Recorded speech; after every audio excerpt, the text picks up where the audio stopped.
Hey, it's Boom Boom. I smoke 2 packs of cigarettes a day for over 20 years. After walking into Vapor Locker USA, I haven't had one in over a year. You know why? Because the e-cig at Vapor Locker USA works. Once you make the decision to switch to Vapor e-cigs, this is the place to go. They actually take the time to show you what vaping is all about, from how the kit works to getting the right e-juice. Vapor Locker USA was the first brick-and-mortar vapor shop in St. Louis and has been open for over 2 years. No one has more experience in e-cigarettes than Vapor Locker USA. No one. Period. End. Kits come complete with a bottle of e-juice. With over 120 flavors to choose from, you can't go wrong, and they start at just $39.98. Now with 2 locations, 13 East Pierce Boulevard in Winceville and 1032 Country Club Road in St. Charles, and online at VaporLockerUSA.com. Vapor Locker USA, your hometown e-cig supply store. Make sure you get the right e-cig the first time at Vapor Locker USA. I did. Let me tell you a story about Kyle and Kelly. They met, they dated, they married, and then they had themselves a little Shamrocks. Now when Shamrocks was born, Kyle and Kelly nurtured their little Shamrocks. And they told Shamrocks that he could grow up to be anything Shamrocks wanted to be. Shamrocks could make people feel welcome by serving the customers good, wholesome food that would make their bellies full. Shamrocks certainly could provide plenty of drink to enhance the mood of the people gathered. Shamrocks could be a family-friendly place where any sort of celebration could be properly enjoyed. With Kyle and Kelly's love, Shamrocks has prospered and stands proudly on Veterans Memorial Parkway at 70 in Cave Springs. Feel free to stop by and see how Shamrocks is doing nowadays. And be sure to tell Kyle and Kelly what a good time you had and how Shamrocks made you smile. Because every parent likes to hear about how their Shamrocks made them smile. Shamrocks. Shamrocks.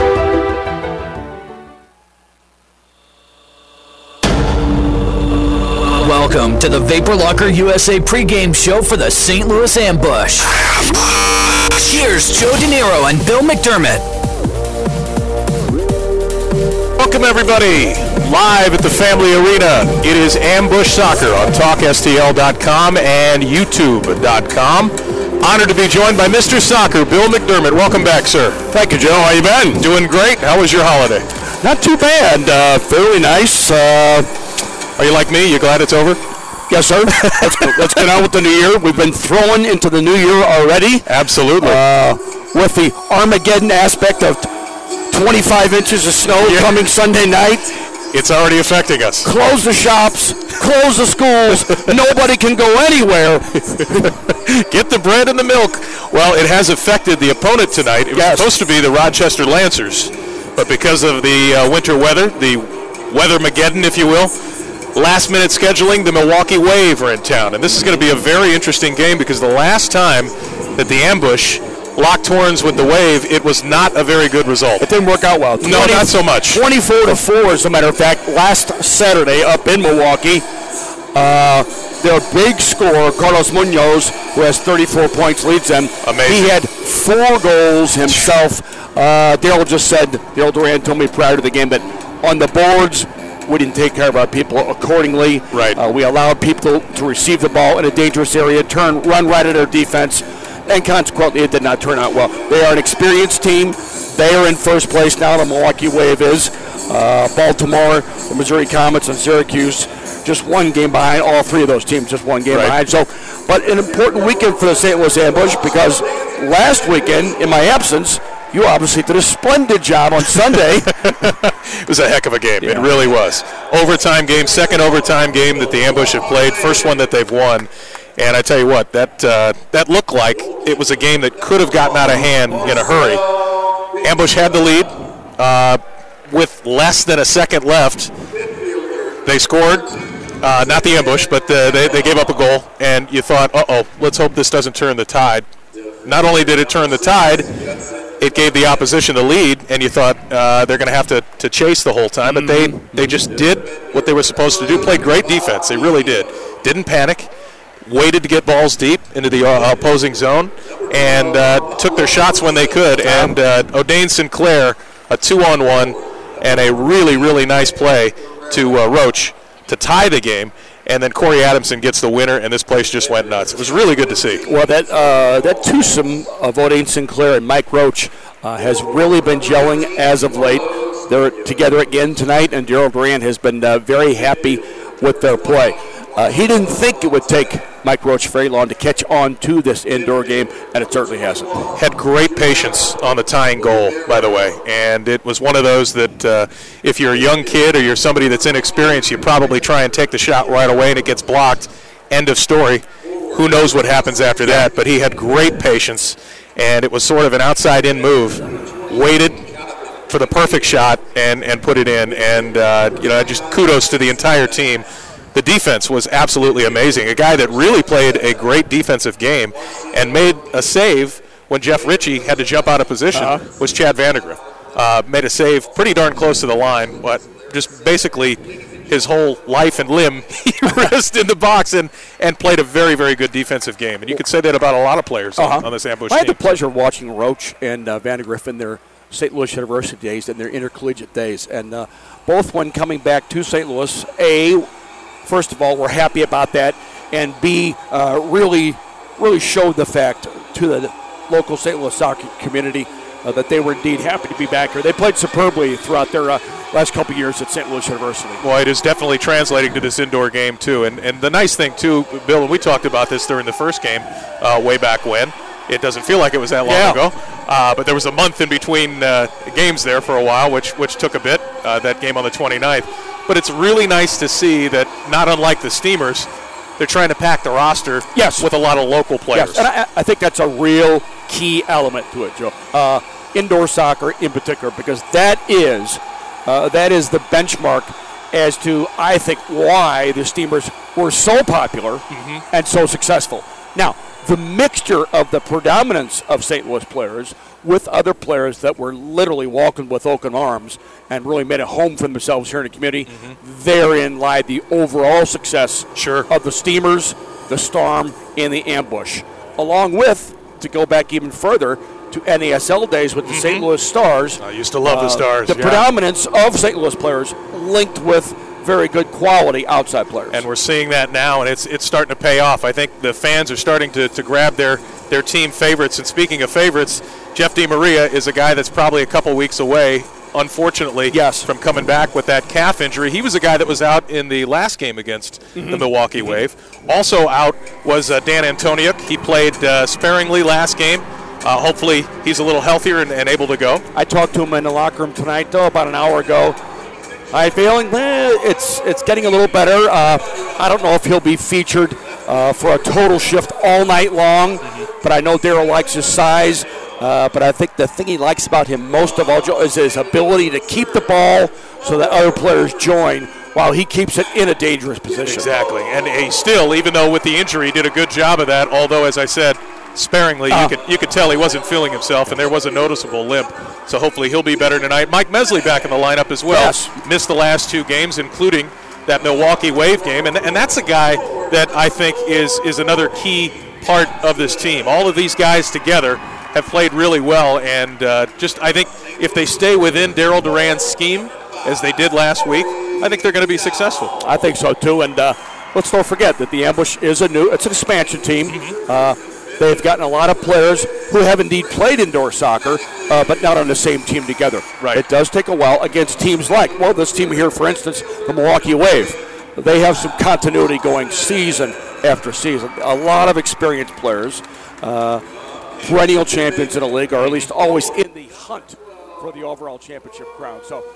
And as you mentioned, the Ambush will have their work cut out for them tonight, because the Milwaukee Wave near the top of the league with the Baltimore Blast with a 6-1 record.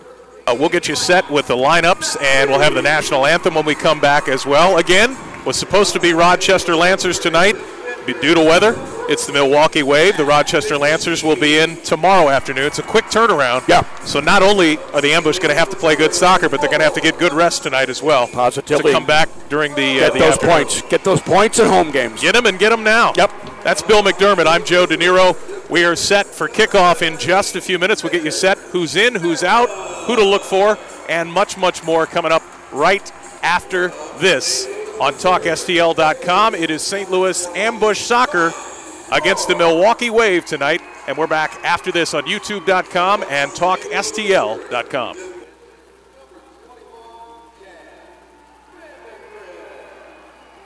Not a problem until you see the sticker price on all the equipment. Let Play It Again Sports St. Peter's outfit your kid's new sport at a price that's not going to set you back a house payment. They deal in all sports: hockey, baseball, softball, golf, lacrosse, fitness, and more. They'll buy it on the spot, cash with no appointment necessary.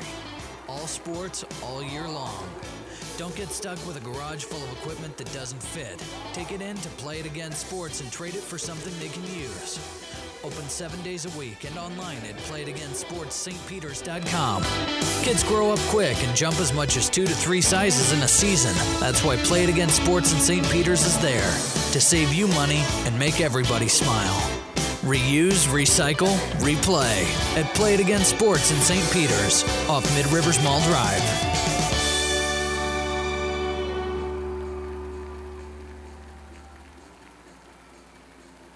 Hey, it's Coach from my friends at Rookie's Bar and Grill right here in Wentzville. I'm telling you what, if you want to have a good time at an affordable price, there is no better way to go than Rookie's. From their $9 bucket special on Tuesday night to their $14.99 pitcher and wing special on Monday and Thursday nights, you can't beat it. And don't forget about those $1.25 drafts during every Cardinal, Blue, Ram, and Mizzou sporting event that you can watch on one of their 9 big screens. You'll never miss a game at Rookie's Bar and Grill, 1544 South Service Road in Wentzville. Hey, it's Boom Boom. I smoke 2 packs of cigarettes a day for over 20 years. After walking into Vapor Locker USA, I haven't had one in over a year. You know why? Because the e-cig at Vapor Locker USA works. Once you make the decision to switch to Vapor e-cigs, this is the place to go. They actually take the time to show you what vaping is all about, from how the kit works to getting the right e-juice. Vapor Locker USA was the first brick-and-mortar vapor shop in St. Louis and has been open for over 2 years. No one has more experience in e-cigarettes than Vapor Locker USA. No one. Period. End. Kits come complete with a bottle of e-juice. With over 120 flavors to choose from, you can't go wrong, and they start at just $39.98. Now with 2 locations, 13 East Pierce Boulevard in Wentzville and 1032 Country Club Road in St. Charles, and online at VaporLockerUSA.com. Vapor Locker USA, your hometown e-cig supply store. Make sure you get the right e-cig the first time at Vapor Locker USA. I did.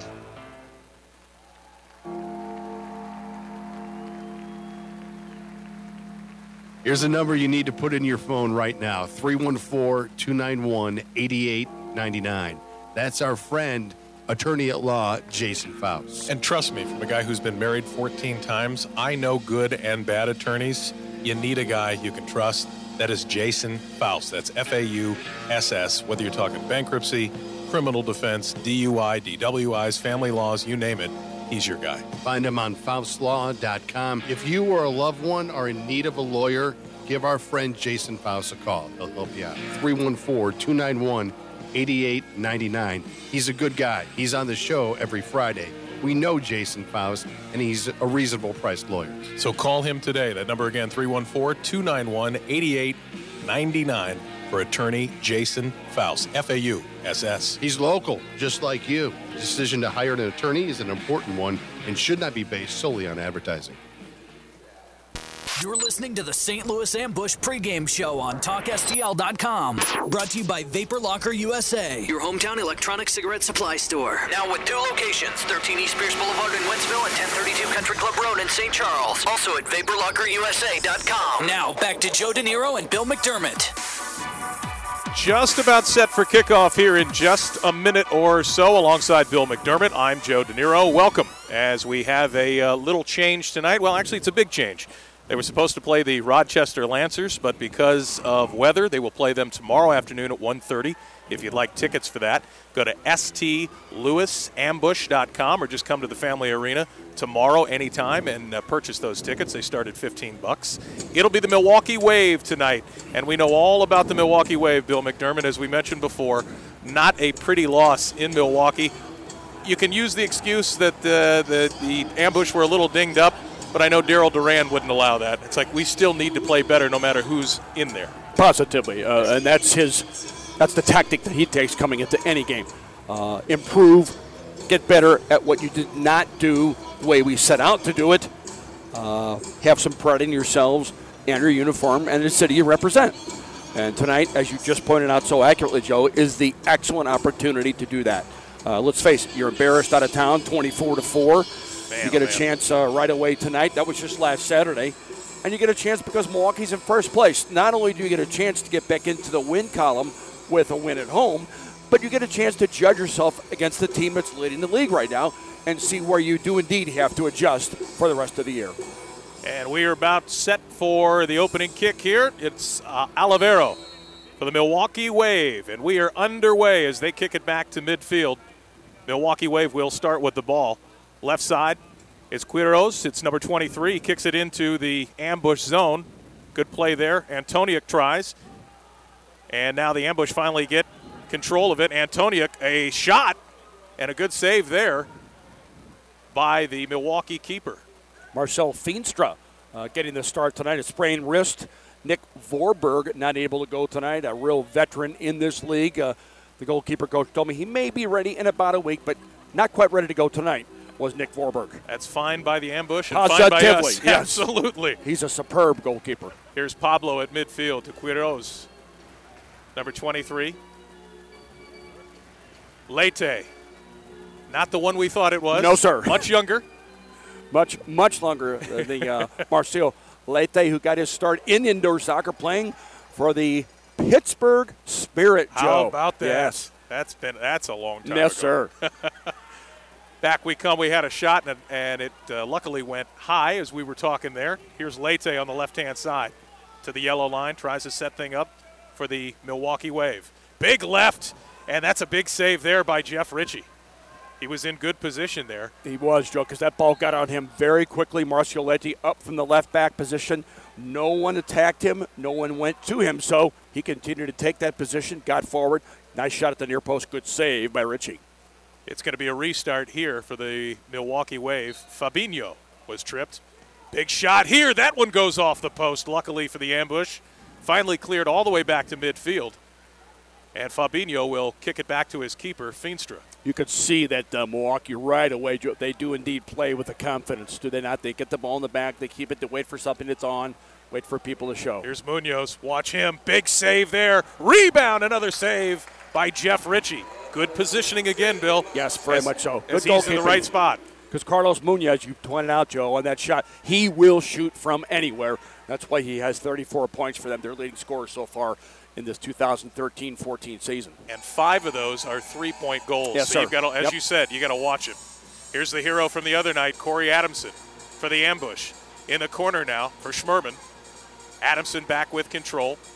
In the corner, tries to go to Kimball. He had 2 goals the other night, played a really nice game.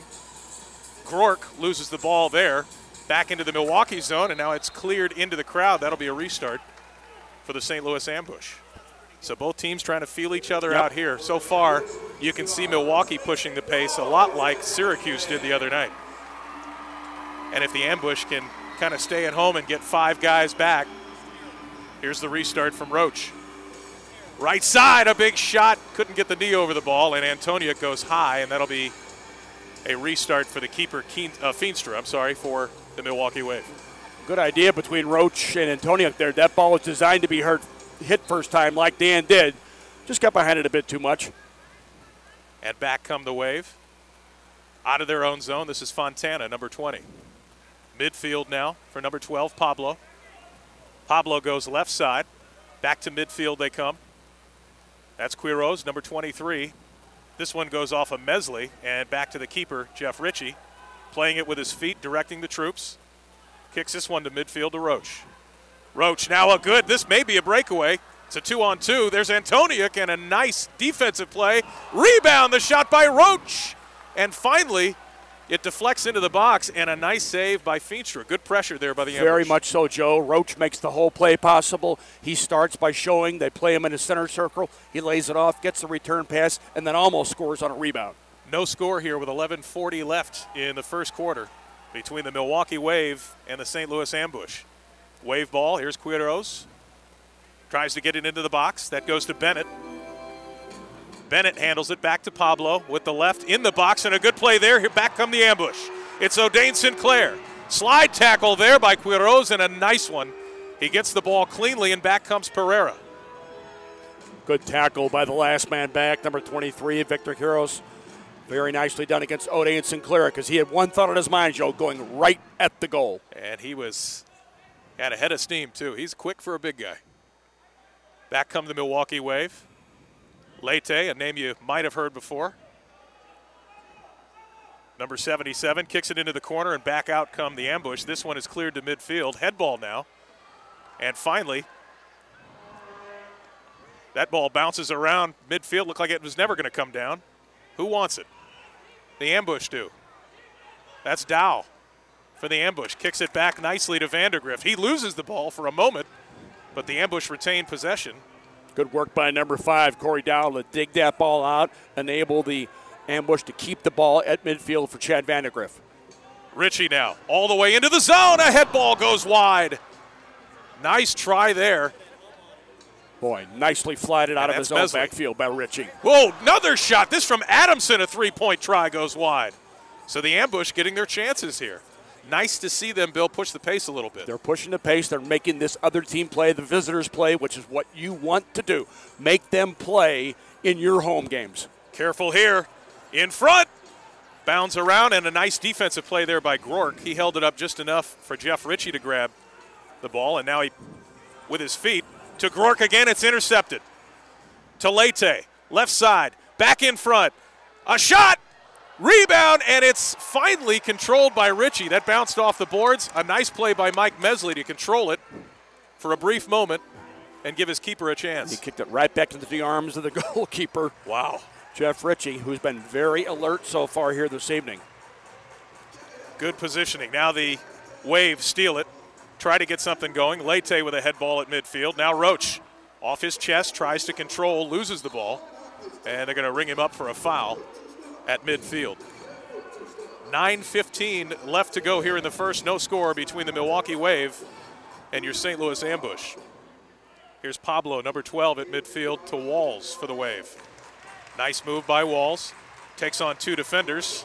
Nothing doing there. A nice block by Antonia. Good work by Antonia to come back, help out defensively, not to allow a ball to get into the striker's feet. Back they come into the corner. This ball for Pereira, and we've got a whistle before the shot, and that's going to go against the Milwaukee Wave, and we'll take it. Pushing off against number 14, Nicholas Pereira. He has 19 points to his credit, so it's another guy to watch. Yeah, he's talented going forward as well. This ball off of Antoniuk's head, but unfortunately it's going to go right to their keeper, and back comes Pablo in his own zone. The Ambush would prefer that ball, Joe, to be at Antoniuk's feet so that he can receive, turn, and play. It's hard in the open field to win a head ball duel. Here's their keeper to Quiroz. Back to the keeper, Feenstra. Up right side now. That's number 18. That's Munoz. Watch him. As we mentioned, a ton of points. And you can see why when he gets the ball. Back come the Ambush. It's finally stolen. But they kick it away. And back comes Fontana. He's going to hold it up for his keeper. Just content to keep the ball in the backfield. They're playing away from home. It's not their job to entertain away from home. Quiroz again at midfield. Kicks it to the left side into the Ambush zone. Got a little bit of pushing and shoving there. They let him play. And Quiroz, number 23 for the Wave, will set it back up at midfield. This is number 6. That's McKinney. McKinney gets the ball back right side. Good move there to Ambush, trying to kick it away, but they retain possession. Yeah, nicely done by Judson McKinney coming up out of the backfield. Very comfortable on the ball. Another good defensive play there by the Ambush, and back they come. This is Matt Kimball. Kimball, nice move. Into the zone, turns, and it is kicked back to the keeper. That's a handball. And they ring up the Milwaukee Wave. Good turn of speed coming out of the backfield by number 2, Matt Kimball. Played his intercollegiate soccer at Truman State, but he saw that there was a chance to get a 2-on-1 break, and he immediately came out of his own backfield position. Just in front of the yellow line, behind the three-point arc, this is Roach. 3-man wall for Milwaukee. Big right foot, that goes wide. Rebound, they score! Beautifully done on the restart. And another one of those set pieces, and it didn't go exactly as planned. But Chad Vandergrift, as you point out, puts it away. And a nice job there. Roach to Vandergrift to get the shot. Ball bounds out. They get the rebound, and Vandergrift puts it home. It actually went off the keeper, off his face. The goalkeeper, Marcel Feenstra, was just far enough off his goal line so that when the ball rebounded off the near post boards, fell down, hit him in the back. Vandergrift there was involved in the whole play, as was Mike Roach. Very nicely done. Very nicely done. Engineered nicely by Mike Roach. The play wasn't on to take a shot. That's the ideal scenario. Take the shot from the dead ball. Wasn't on. He made it work. Very nice play. And again, as we're taking a look at the replay, you can see it on YouTube.com. If you go to St. Louis Ambush, you can watch these games live. Roach just pushed that one. That was actually to Grork. Grork took the initial shot, and then Vandergrift got the rebound. And a nice job. And one of the things that Darryl told the team, the Ambush, prior to the game was on these set pieces, do not give any to Milwaukee. They're very skilled, and that's why that's one of the main reasons they're in first place. They almost always take advantage of set pieces, so don't give them any. And again, we'll remind you about this throughout the season. For those of you that may have just tuned in, it's 2-0 Ambush now. Each goal is worth 2 points, unless, of course, it's beyond the 3-point arc. But most goals are inside the box and worth 2 points. So the Ambush up by 1 score, 2-0 over the Milwaukee Wave. Here come the Wave. Quickly, they're into the ambush zone.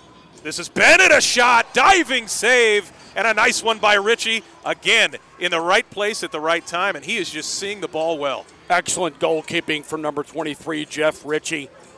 That ball was labeled for the inside of the opposite side netting. Here they come again. This is Greenfield with a shot. That one went wide, now into the corner. Bennett can't get to it. Ritchie comes out and touches it outside the box. Luckily, they don't call it. I don't know how, but they say play on. That was bizarre. I think Wow. Jeff thought he could get down on the ground and play the ball with his chest. I haven't seen that happen yet. Something for everybody here at the Family Arena. The Wave still with the ball, but back come the ambush. Nice play there by Dowell. He loses it in the corner. Possession to the Wave, off the boards, in front, and Ritchie with another save. That weakly came to him, but the Wave had position there. Good alert goalkeeping.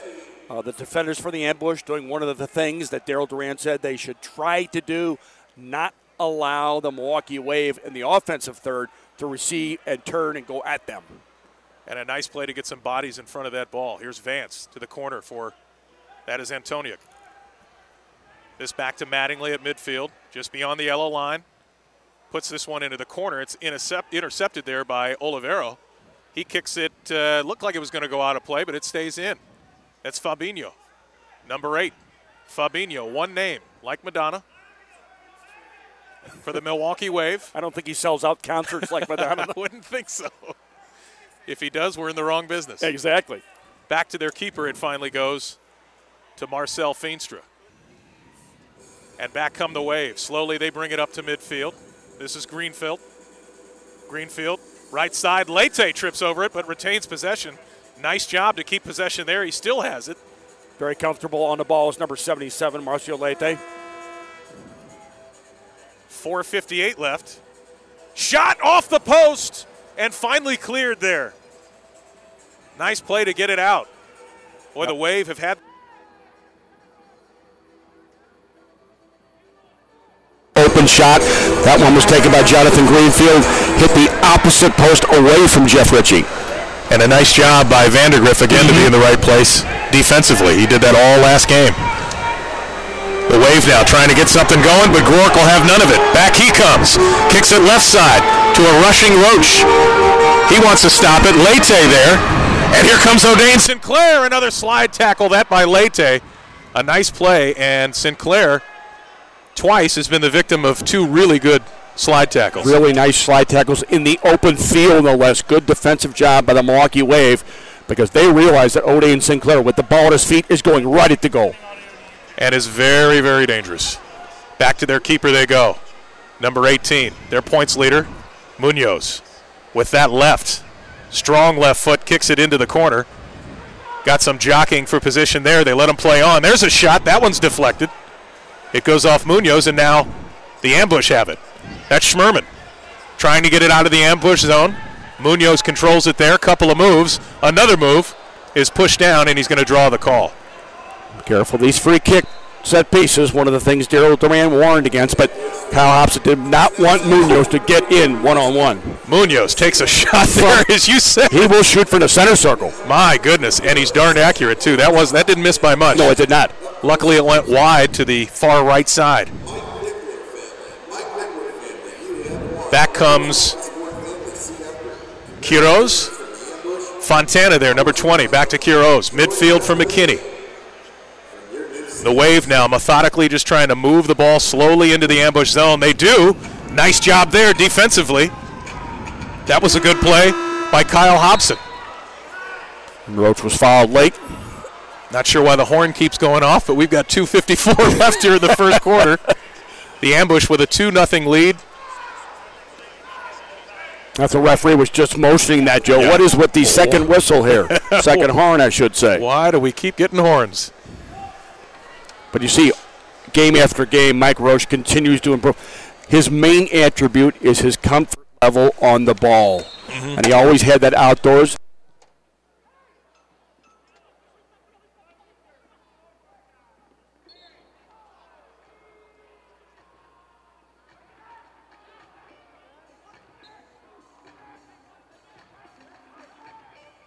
Midfield. Kicks this into the ambush zone. That's for Pereira. Big shot and another save by Jeff Ritchie.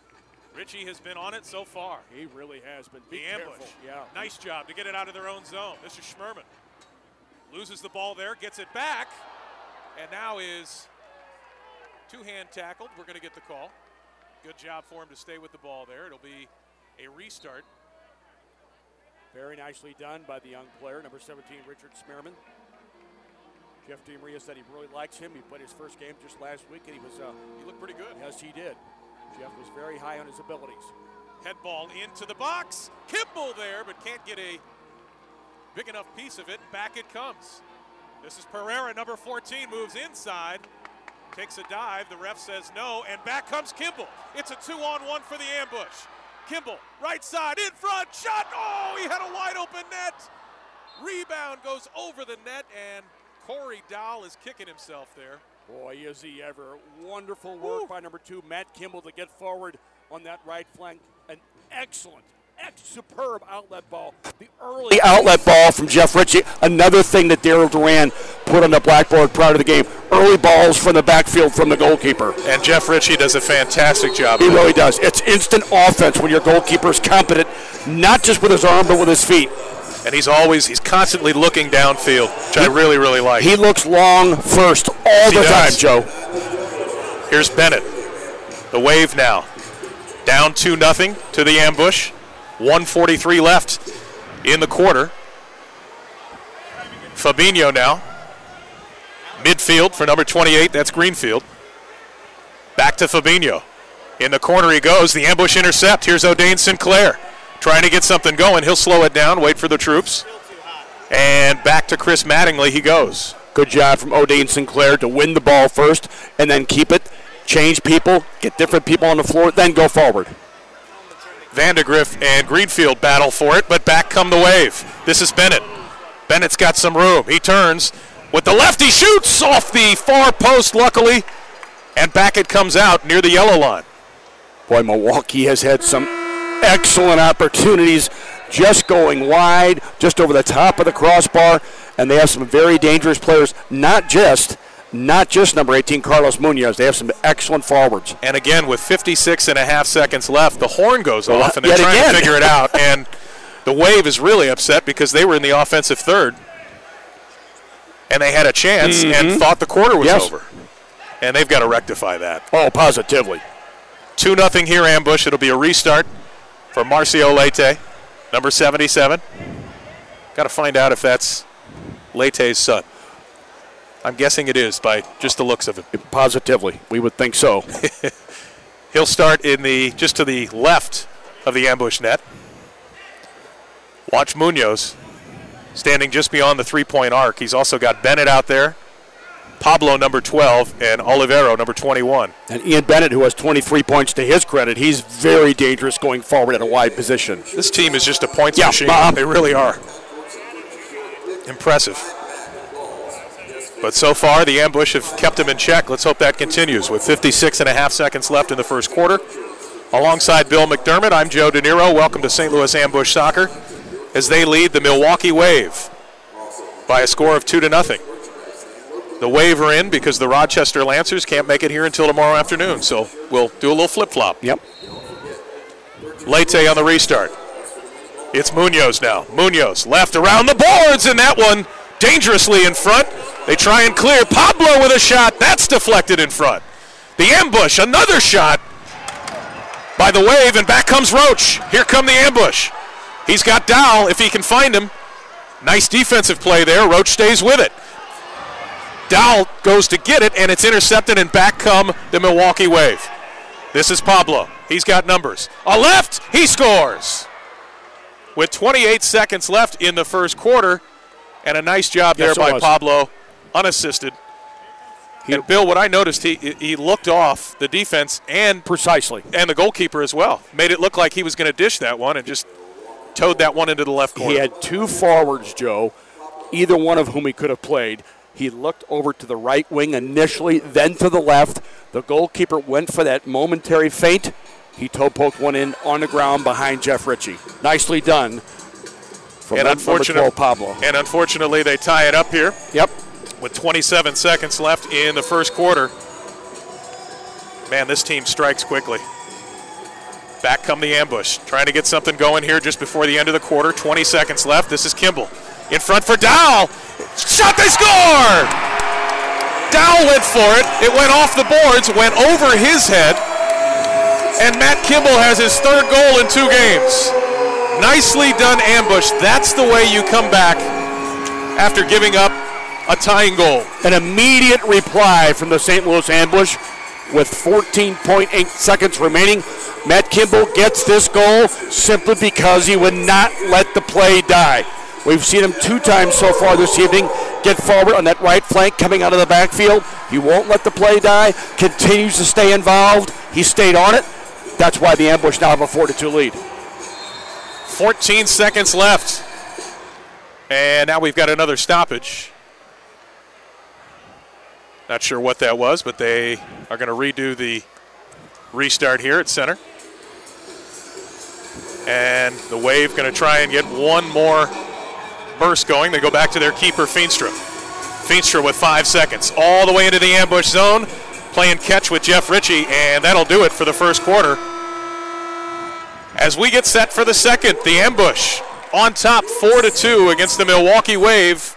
Alongside Bill McDermott, it's Joe DeNiro live on YouTube.com and TalkSTL.com.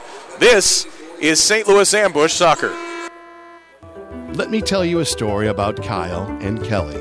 They met, they dated, they married, and then they had themselves the little Shamrocks. Now, when Shamrocks was born, Kyle and Kelly nurtured their little Shamrocks. And they told Shamrocks that he could grow up to be anything Shamrocks wanted to be.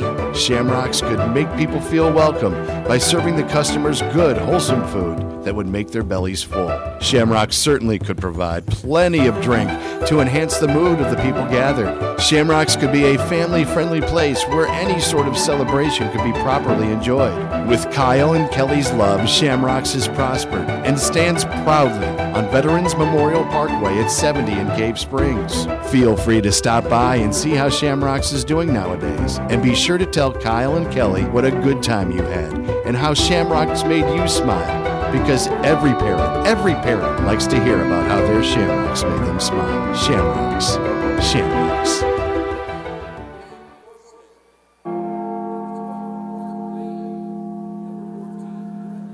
Here's a number you need to put in your phone right now, 314-291-8899. That's our friend, attorney at law, Jason Faust. And trust me, from a guy who's been married 14 times, I know good and bad attorneys.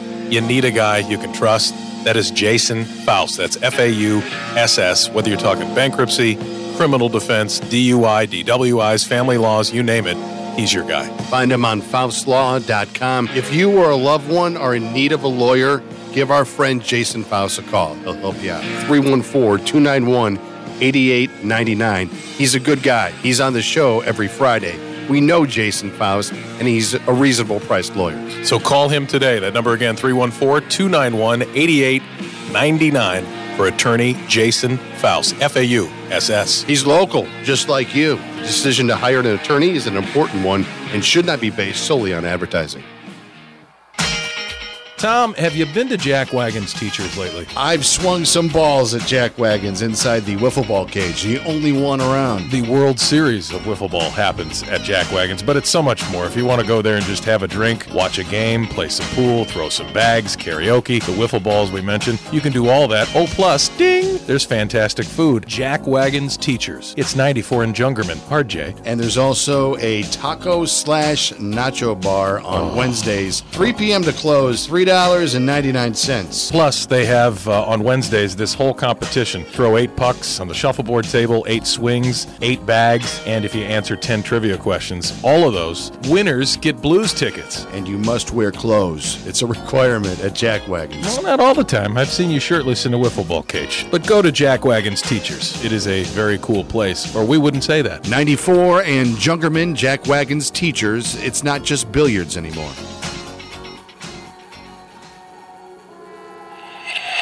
It's time for the St. Louis Ambush on TalkSTL.com. Here's Joe DeNiro and Bill McDermott.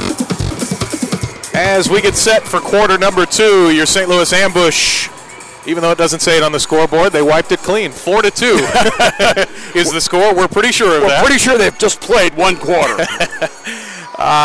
Chad Vandergrift and Matt Kimball with the goals for the Ambush. Pablo to tie it up for the Milwaukee Wave. But the Ambush, a nice job. That was just a few seconds.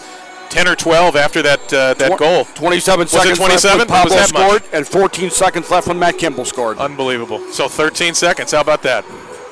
And as you pointed out at the time, Joe, against the team that's in first place, at your place, at your venue, your home game, that is the way to reply to it. Big time. And give a lot of credit to Jeff Ritchie, too, who made 4 or 5 incredible saves in that first quarter. Really kept them in the game early.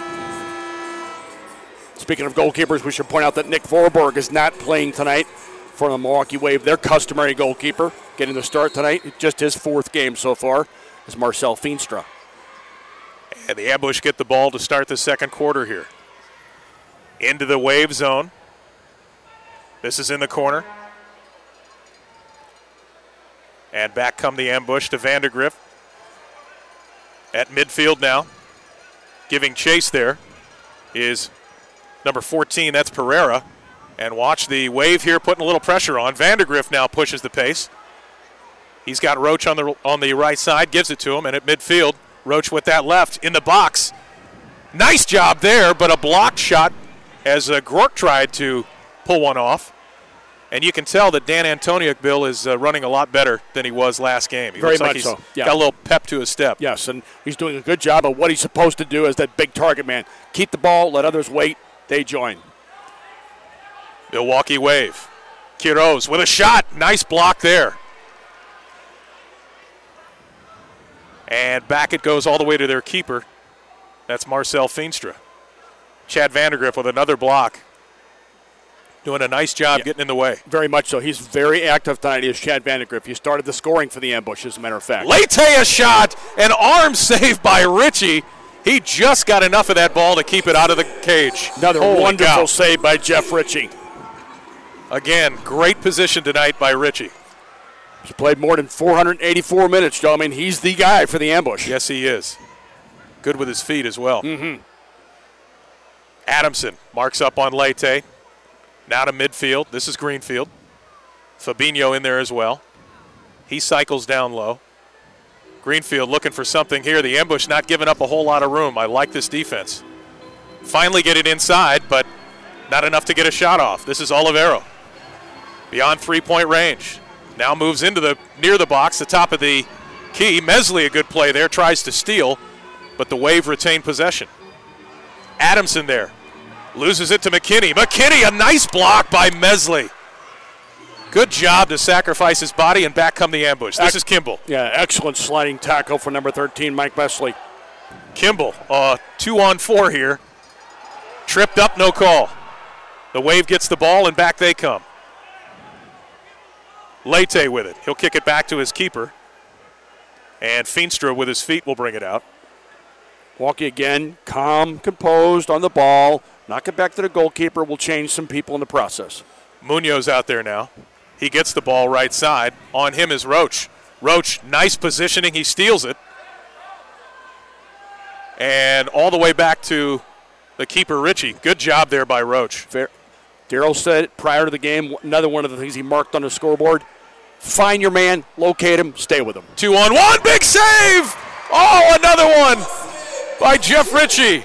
One-on-one with Nicolas Pereira. We talked about him already. He's very dangerous. Jeff Ritchie, point-blank range inside the penalty area, a magnificent save. Trying to figure out, they're calling a foul here, but the Ambush had possession, and he called it back for the foul. That one is kind of curious to me. You let it go. I should let that alone, yes. Normally. I guess he didn't see O'Dane Sinclair with the ball a few feet away, but it will be a restart for the Ambush. Jeff Ritchie. In top form so far this evening. He's been fantastic. 2 brilliant saves here in this quarter already.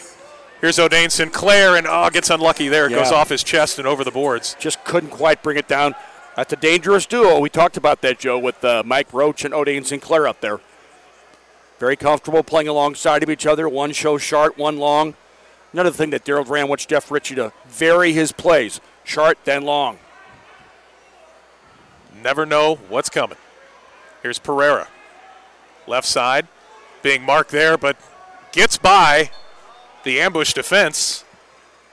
And I believe that was McSheehy. McSheehy very lucky that they didn't get a good chance out of that.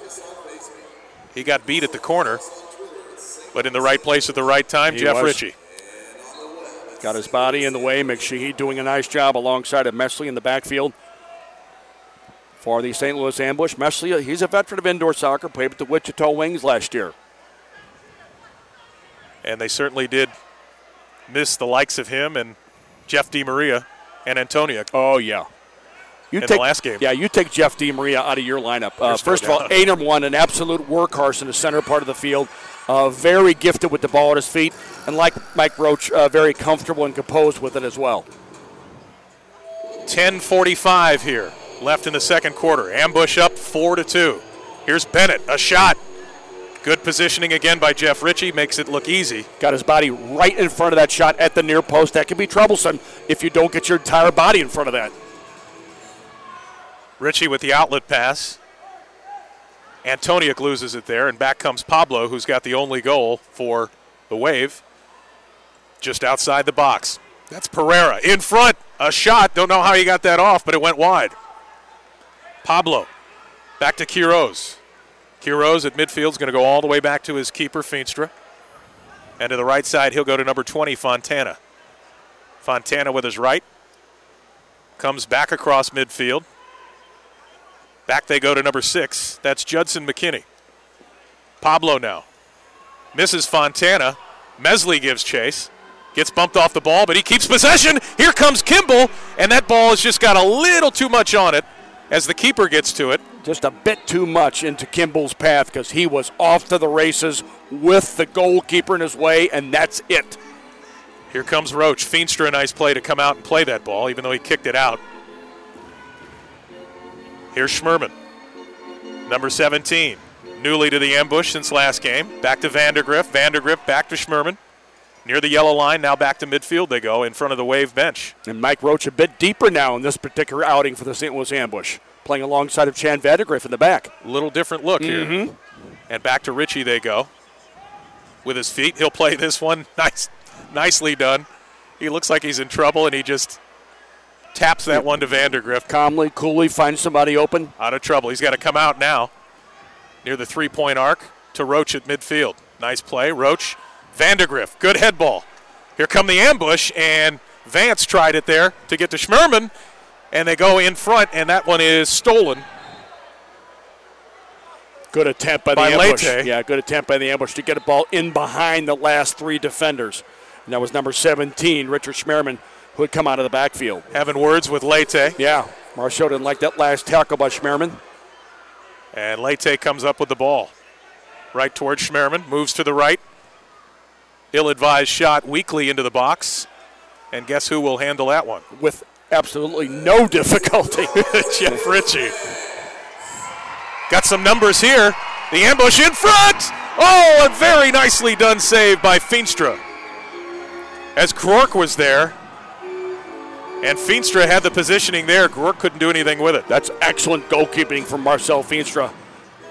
Grork was one-on-one with him at the very last moment. He came off, dove at his feet.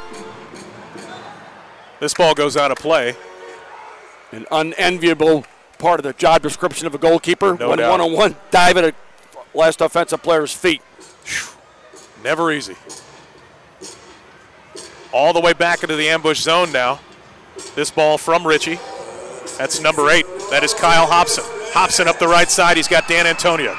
Antonio, a couple of moves towards the three-point arc. He's going to come all the way back now. That's Mattingly. Mattingly, number 6, to the left side. Hobson tries to go back to the center, and it is stolen there by Pereira. Pereira comes back. He's going to take a shot. That one is blocked nicely by Mattingly. He keeps possession. Pereira just inside the three-point arc. Moves it back, some nice footwork.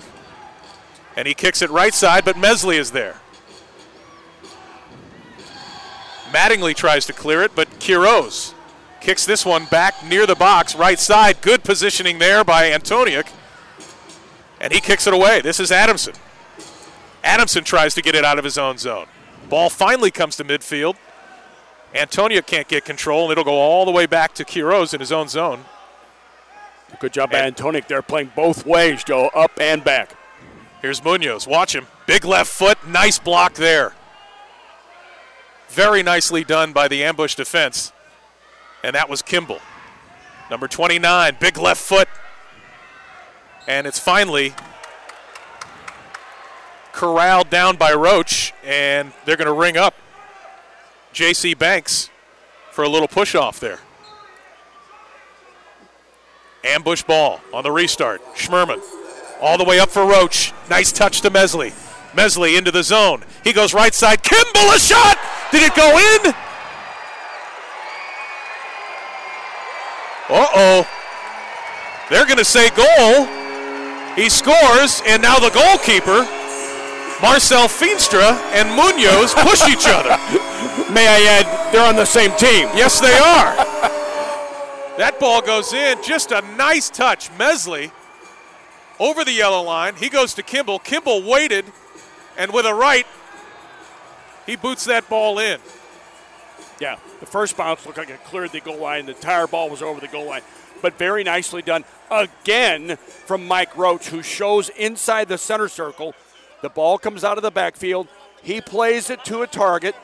The target gets a shot in behind the goalkeeper. And then Munoz obviously didn't like the way his goalkeeper played the ball, so he had a shove at him. My goodness, you don't see that very often. No, sir, you do not.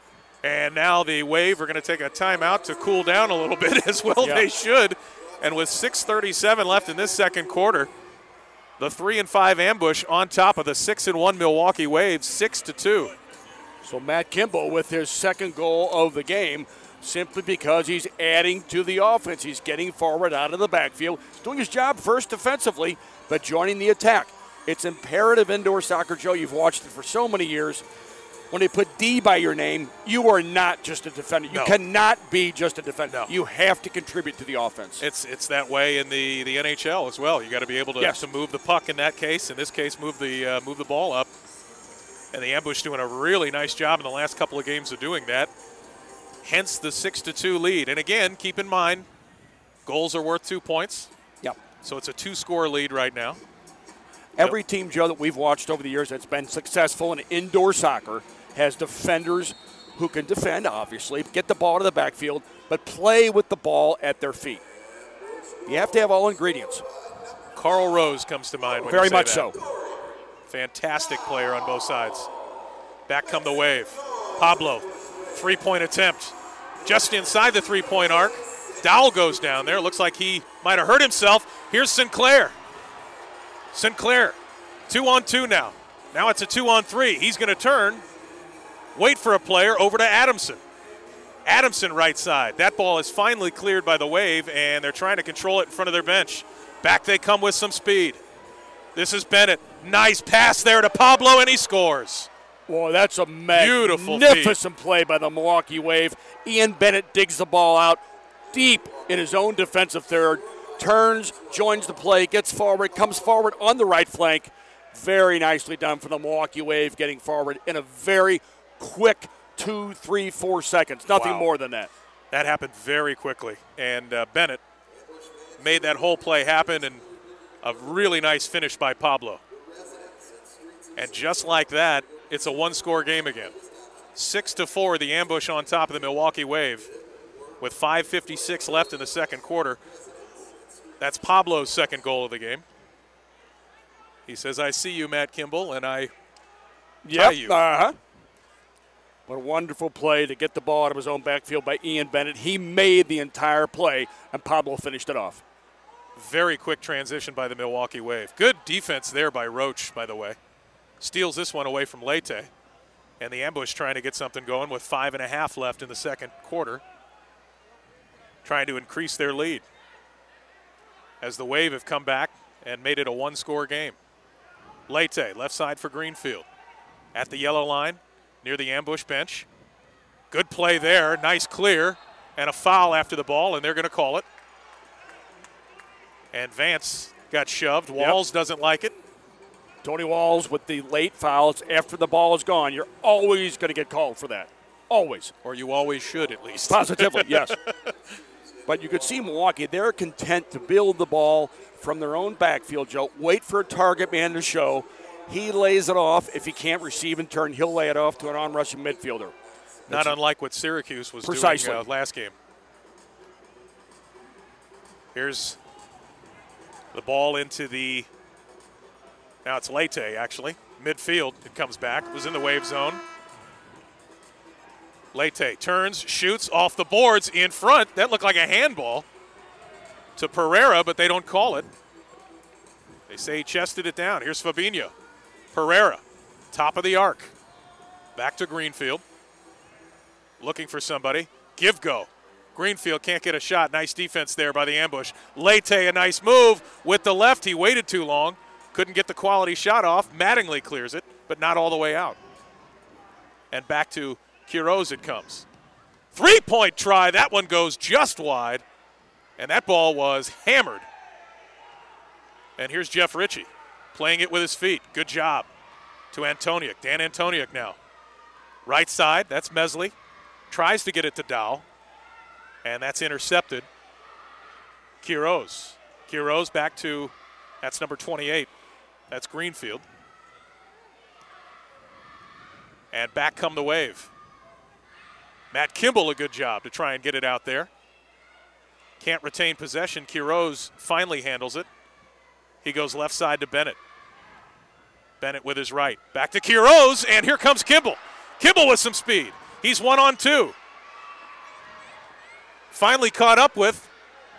Tries to slide around the Wave defender and gave him a little shove. Yeah, he fouled at the very end there. And that's a good call. Good work again by number 2, Matt Kimball, to get forward out of his own backfield. Drew 3 defenders in the process. He ran so quickly, he outran his teammates to get forward. He had no one to play to. And unfortunately, he knocked McKinney over in the process. But, yes. And it's a good call by the referee. Positively. And back comes the Milwaukee Wave. 3:25 left here in the second quarter. Ambush up 6-4. Ambush in their own zone. Get the ball back. O'Dane Sinclair there. Nice play to Schmerman. Schmerman bringing it up. Tries to make a move. It's intercepted by Munoz. Munoz probably going to shoot. He does. It's blocked there by Vandergriff. Vandergriff on him. Nice job there. Back to Munoz it goes. This one he hammers high. The horn goes off again, but we're still in play. Yep. Play on, they say. 2:49 left. Back comes Pablo. Pablo with the only 2 Wave goals tonight. Munoz now. Tries to go around O'Dane Sinclair. And this ball goes sky high, stays in play. Vandergriff heads it out of his own zone. Roach misses it there. Banks hits it. And who wants it? Wave have it. Flicks it on. Slane Sinclair. Now Schmerman, he gets pushed. Ball goes out of play. And that's going to be Walls, who's whistled up on the foul. It's going to be a restart. That ball was everywhere except on the ground. And it's going to be a restart in the ambush zone near those boards where there's no glass. Right. And more often, you pointed that out at the first part of the year, Joe. That's going to be a factor. It is. And the ball jumps out there a lot. Ritchie with his left all the way down the field to Dan Antoniuk. Nice job to Vandergriff with some speed. The Wave catches up with it, but Vandergriff still with the ball. Nice possession so far. McSheehy with a shot. That goes off the Wave defender. It's going to be a restart for Roach and the St. Louis Ambush. Vandergriff really doing a nice job of contributing offensively. Ooh, Roach into the box. Antoniuk with his left, a nice play. A simple redirection, Joe. Hit real hard on the ground by Roach. Redirection by Antoniuk, I'm sorry. I always get those two confused. It's all right. This week they're wearing the same color shoes. Antoniuk in the box. Roach with a left. That one goes off Pablo, the defender. And the ambush putting a little heat on the Milwaukee Wave with 1:31 left in the second. And Mike Roach, again, in a deeper position so that he can run onto balls like that exact play there, just outside the arc of the three-point play. And that's where the restart is, on the left side. Roach hammers it into the box. Nobody there. Mesley with a rebound. Shoots this one wide. Back comes Munoz, but he's 1 on 4. Oh, looked like he got all ball there, Mike Mesley, but they're going to ring him up for the foul. And now Munoz gives Mesley a little shove, a little hello, Happy New Year to you. And here's Fabinho for the Milwaukee Wave. This one getting a touch chippy. Yes, it is. By the way, did I hear you say a moment ago that Munoz will probably shoot the ball? Yes, I did. Another shot. That deflects off of, that looked like Bennett in the box. And now he comes all the way back to midfield and he retains possession. Boy, he is an absolute workhorse, number 26, Ian Bennett. Very quick on the ball, joins the attack. And the Wave have possession. 48 seconds left here in the second quarter. Fabinho has it. It's 6-4 ambush. Fabinho now in the box, jockeying for position there. Nice job by Dowell to clear it, but not all the way out. Back in the box they go. Another big save. Jeff Ritchie. Ritchie keeping this team, the ambush, on top in this home game. There is no doubt. Bennett trying to get the ball. Mesley does a good job. Adamson kicks it out, and back come the ambush. That's Dowell. He's got Kimball left side. He slows it down. 10 seconds left in the quarter. Kimball trying to go around Pablo. And now those two jockey. And in the corner, it'll probably stay. And that should be the end of the quarter as the ball is cleared to midfield. The horn sounds. Working properly this time. And that means it's halftime. At half, it's your St. Louis Ambush 6 and the Milwaukee Wave 4. Alongside Mr. Soccer Bill McDermott, I'm Joe De Niro. We'll be back with some stats and a couple of things to look for in the second half.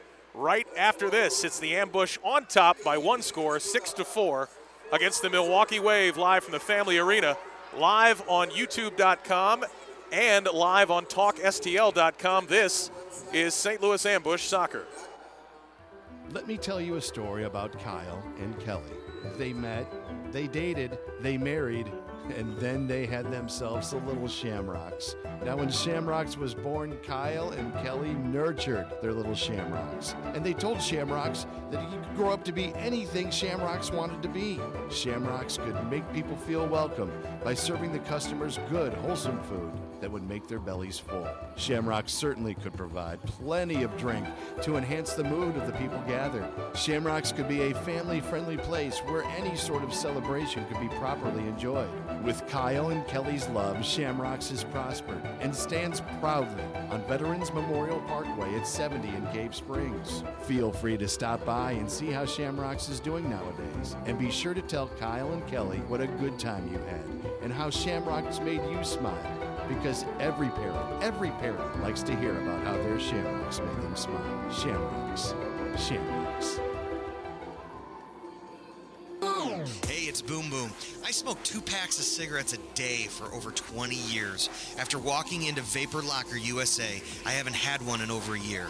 You know why? Because the e-cig at Vapor Locker USA works. Once you make the decision to switch to Vapor e-cigs, this is the place to go.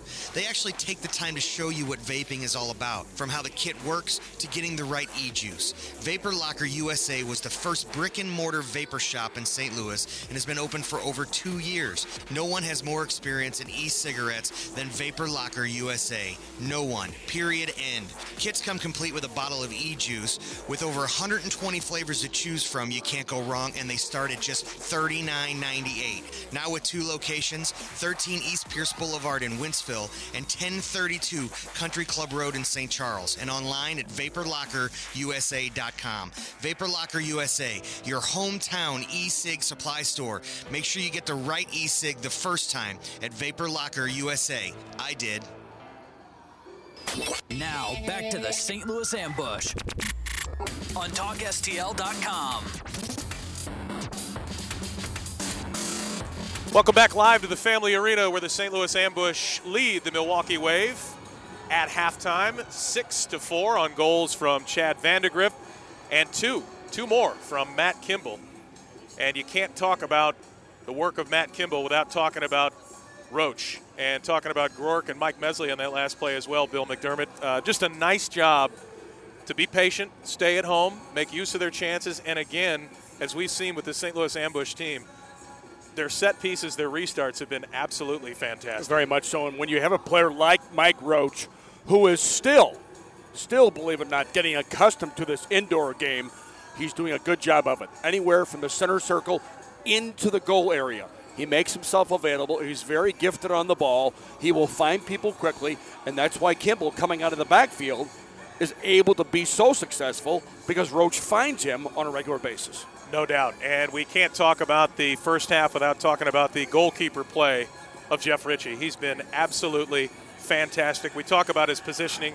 He's made several key saves in this game. Pure and simple, he is why the Ambush is on top at halftime. There is no doubt. And speaking of the Ambush, they'll play again tomorrow night against the Rochester Lancers. They were supposed to be in tonight, but inclement weather has changed things a little bit, so it's the Milwaukee Wave. And they lead the Wave right now 6-4. Joining us for halftime is owner of your St. Louis Ambush. And if you'd like tickets, well, why don't you head to stlouisambush.com right now and pick up tickets if you haven't already for tomorrow afternoon's 1:35 contest. It is the owner, Andrew Haynes. Andrew, how are you? Good. How are you guys? We are doing fantastic, especially with a lead, and you've got to be happy with the way this team has progressed since game number 1 under Daryl Duran. I'll tell you what, we've got such a young team, and it's just real impressive to see how they've adapted and responded, especially last week. You know, we went up to Milwaukee, and they really handed it to us. You know, I think it was 24-4. We take the bus back. We get back 3 or 4 in the morning, play at 3 in the afternoon against the number 1 team, and we're able to pull out a overtime win. I mean, it was amazing to see the guys keep their composure, stay focused, not get down on the blowout, and you know, they just have confidence. In every game, they're gaining more and more confidence. And Daryl's such a great leader. You know, I'm glad we selected him as our coach here. Oh yeah, he's doing a wonderful job of combining combining some of the veterans, but a lot of the young players just getting accustomed to indoor soccer. But as you just pointed out, Andrew, so accurately, win last weekend after all that had transpired, coming up, taking the bus back, getting at 3 o'clock in the morning, then winning that game, that could mean a lot to a young team in the middle of your season. It's huge, and you know, right now, I mean, we're still in the playoff hunt, and every game is important for that playoff spot. Yeah. So, you know, 7 teams. There's only 2 of us that are new. So you have a lot of teams that have played together for years and years, and it's a challenge. So I'm real proud of our club here, and just real excited. And, you know, the fans have been very receptive to it as well, as we noted last game. Haven't seen the updated numbers, but I know we're getting up there. Close second to the Baltimore Blast with attendance, and that's got to make you very happy as well. Yeah.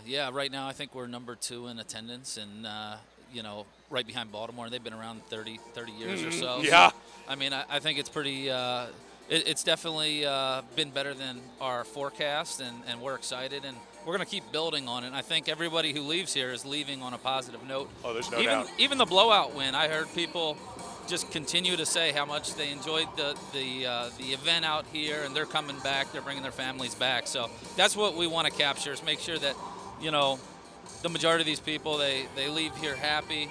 Regardless of the score, they want to come back and just see it. And as we win, it's just the excitement's going to grow.